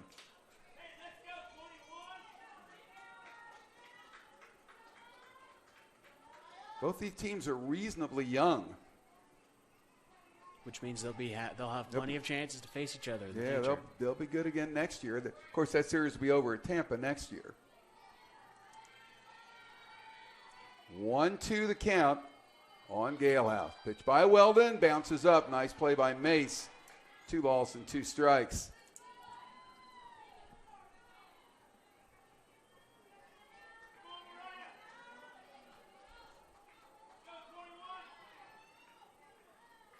Weldon back on the rubber. Here's the 2-2. High fly ball, deep left center field. That's trouble. That's going to split the gap. It's going to go to the wall. Rounding third on her way in is Minor. She will score standing up. It's a double and an RBI for Mariah Galehouse. And the Spartans add a key insurance run here in the 7th inning. It's 4-2 Tampa. And the Spartans really needed that run, because otherwise they would have been holding their breath the entire rest of the bottom of the 7th. Well, it's interesting, and it's just the way things work. When you walk somebody, sometimes it really comes back to hurt you.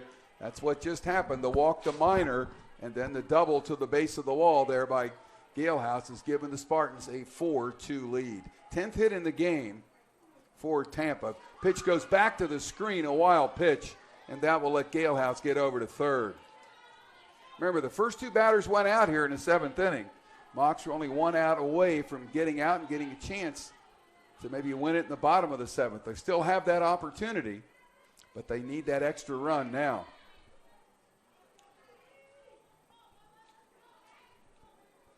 Farrell with hits in her last 2 times up. Takes a called strike, and it's 1-1. In fact, she had driven in what right now is the winning run back in the 5th inning when she drove in Minor with a single. The double by Galehouse has plated the insurance run here. Pitch is hit foul out of play behind us here, off the screen. Count stays the ball and 2 strikes.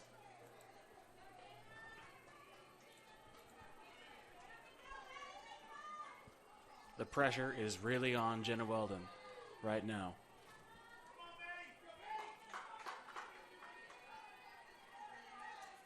Weldon on the rubber, getting ready to go.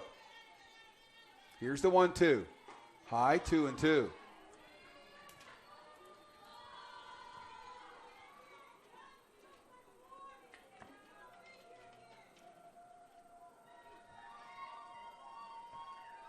Two balls, 2 strikes, 2 outs. Runner at third. Pitch by Weldon.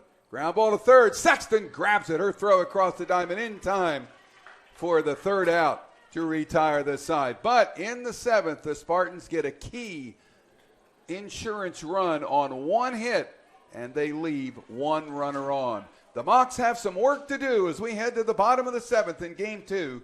Tampa leads at 4-2 here on the Sunshine State Conference Digital Network.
Home half of the 7th, last chance for the Mocs, and they'll send up the top of their batting order. That means Jessica Bryson, Jade DeWitt, and Megan Sexton. Corinne Minor going all the way for the Spartans, stake to a lead early, 2-0 through the first 2 innings on single runs by the Spartans. Mocs got one back in the 4th. Tampa countered in the 5th, and the Mocs again in the bottom of the 5th scored. And then a big insurance run by Tampa in that top of the 7th inning. So the Mocs need 2 to tie and 3 to walk it off. And let's see if Bryson can get it going. She's got 2 hits and a run scored here for Florida Southern. Yeah, the top of the Mocs order has been very productive today. Bryson with 2 hits, Sexton with 2 hits, and Kenzie Green with a very clutch hit earlier in this game. So they still very much have a chance. Pitch is high for a ball, 1-0. 1 ball, no strikes here on Bryson.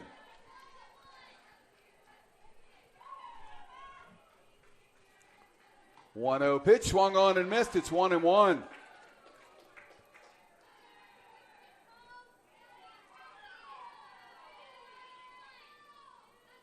This has been a good one. 1-1. Chopper. Gone by third baseman. Can't pick it up. Phillips. And Bryson is aboard. We'll have to see how they scored. I would imagine it might be a hit. For the 6th time in 7 innings, the Mocs get the leadoff runner aboard. Now if they can do something with that leadoff runner. So we'll see how they score. That's a tough call. Could be either way. Here is DeWitt. And they gave her the hit. Yeah, ball 1 to DeWitt.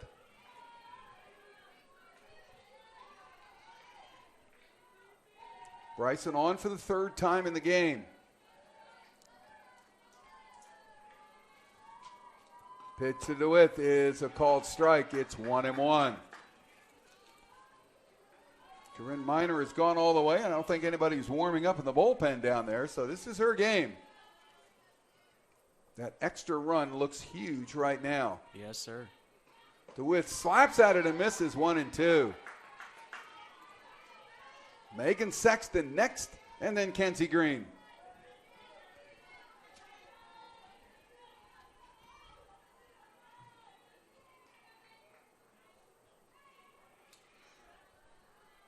Miner ready. Here's the 1-2. Little pop-up caught by the shortstop. No play at first base. Easy play for Balmer. 1 away. So here is Sexton, a walk, a single, and a run scored, and another base hit, 2 for 2. Number 8, Megan Sexton. Megan Sexton has had a lot of momentum today. She is on fire. Yeah, she's played well. 4 hits in the doubleheader. The Mocs need this type of energy. Pitch is high for a ball, 1-0. Well, you know that Miner's going to be careful with her. Going to be careful with Kenzie Green as well coming up next. Mocs had the heart of the order up in the 5th where they got 1. Looks like they're going to get a chance to do it again here in the 7th. 1-0 pitch. High foul ball down the right field line. Is there a play? No, it will be out of play in the bullpen down there. And the count goes to 1-1. Although pretty much everyone on the right side of the field tried to make it a play. So much so that a couple of Spartans nearly broke the gate to the bullpen. 1-1 on Sexton. Bryson, the leadoff runner at first. Pitch. High and tight, 2-1. 2 balls, 1 strike on Megan Sexton.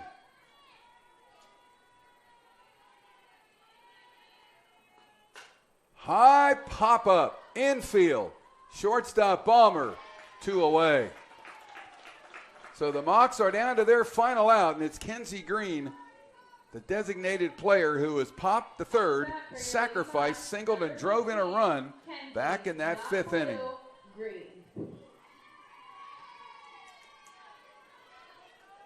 She represents the tying run at the plate, and I would think, Lawton, she is swinging for the fences. Yes, sir. Pitch is a ball, low, 1-0. Well, she didn't swing for the fences that time, but I'm sure that the next chance that Corinne Miner gives her, she's swinging. 1-0 the count. Pitch. Fly ball into left field. Could it drop? It's going to be caught on. Oh, drop the ball. The ball drops. Rounding third on her way in is going to be a run. And Kenzie Green makes to the second on time. Mocs down a run. Wow, what a play. Profit and I think it's Balmer tripped over one another, and the ball fell out of Profit's hands. So Green will get a double on the play. No error on the play because of where the ball was hit. It'll be an RBI by Green. Bryson scores all the way from first base. It's 4-3, and the tying run is at second, and I think they're going to get a runner here for Kenzie Green at second base.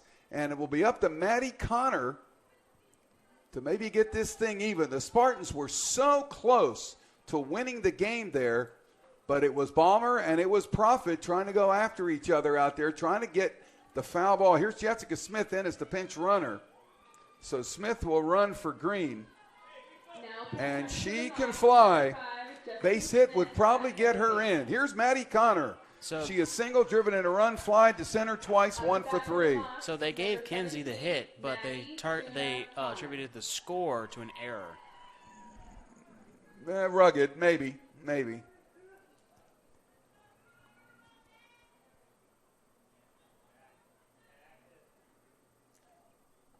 So time is called here as Leslie Cantor looks like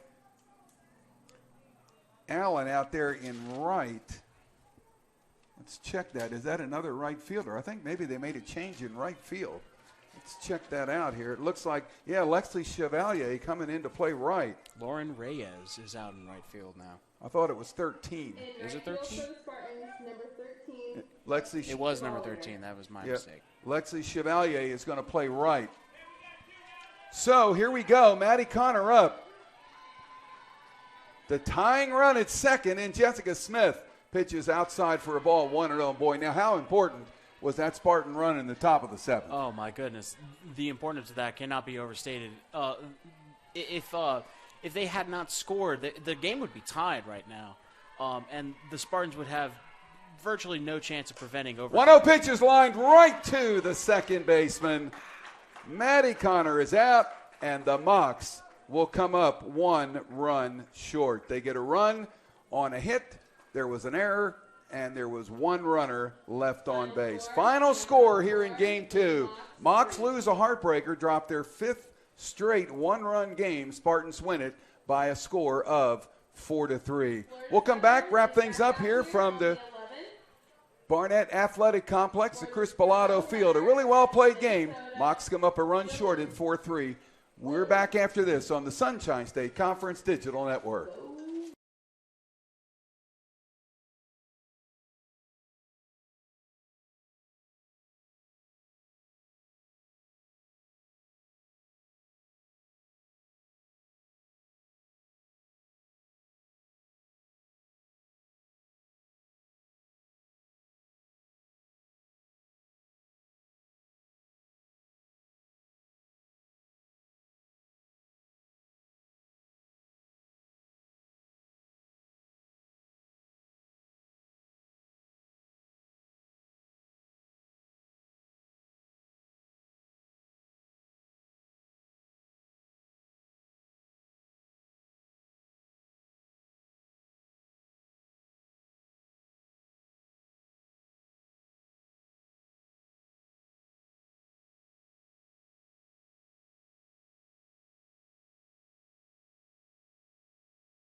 Well, what a game here in the second game of the doubleheader. The Spartans hang on to beat the Mocs by a 4-3 count. Both teams score a run in the 7th inning, and that run by the Spartans turned out to be the difference. An RBI double by Mariah Galehouse plated the winning run. The Mocs got 1 back in the bottom of the 7th, a RBI double by Kenzie Green, but would leave that tying run out at second base to end the game. So the Spartans now go to 18-6 overall, 9-3 in the Sunshine State Conference. The Mocs fall to 8-14 overall. They're now 1-8 in conference play. But I'll tell you what, Lawton, I'm telling you in this game, as you see our stats on the screen, the Mocs proved something to themselves today. They really did. They won the first game handily against one of the best teams in the conference, and then took this game down to the final play. You could say that this game actually serves a much more beneficial purpose than just simply winning a game. It also reinvigorated the Mocs bench. I mean, you could see last night that there was just simply no energy to this team. But today they played with something completely different. They played with hustle and with a spirit that we didn't see in previous games. Well, it's interesting, too, because the Mocs have not been hitting the ball very well. They get 25 hits in the doubleheader. They do score 10 runs in the doubleheader, 7 in the opener and 3 here in the nightcap. It's just a shame that they couldn't have pushed across that tying run here in the 7th. Or, the Spartans had a 2-0 lead through 2. Mocs got 1 in the bottom of the 4th for 2-1. Then the Spartans got 1. Mocs got 1 back, 3-2. Spartans got 1 in the 7th. Mocs got 1 back, but came up just 1 short. What a really tough loss for them. But again, I think they proved a lot. They proved they could play with anybody in this conference. Oh, definitely. And this also shows just what this team can do when not only the pitching is great, but also the defense and the fielding is great, and when people are hitting well. This not only tells the rest of the SSC and the rest of the region, but also the players themselves that they have the ability to hang in there with the best of the best in the conference. Yeah, no question about that. Well, the Mocs will be back in action on Wednesday night here, 5 and 7 o'clock against Minnesota Duluth, non-conference, non-regional games. Next weekend, the Eckerd College Tritons will come over from St. Petersburg. They'll play here at 6 o'clock on Friday night, and then they'll have a doubleheader here, 1 and 3 on Saturday afternoon. Tough loss for the Mocs in Game 2, 4-3, but they showed how well they can play as a team, and I think they're going to be just fine going forward. They win the opener here 7-2 to snap that losing streak, and I have a feeling Minnesota Duluth better be ready coming in here on Wednesday night. Lawton, thank you very much. Really enjoyed doubleheader with you today, and I guess we'll be working basketball tomorrow, right? Yes, sir. You'll see me on camera tomorrow, that's for sure. Yeah, that should be a really good one. The Mocs and Nova Southeastern for the Sunshine State Conference Championship. Final scores once again, 7-2. Mocs in the first game, 4-3 Tampa in game number 2. I'm Jim Henderson. Thanks ever so much for watching and listening. We'll talk to you again on Wednesday night, Mocs softball. And if you're around and want to watch some good basketball tomorrow, you got your choice. You can watch the Mocs here against Nova Southeastern, or you can watch on the Tampa Sports Network as they take on Eckerd College at 1 o'clock for the Women's Basketball Championship. We'll talk to you again Wednesday night here, 5 p.m. Mocs softball right here on the Sunshine State Conference Digital Network. Take care.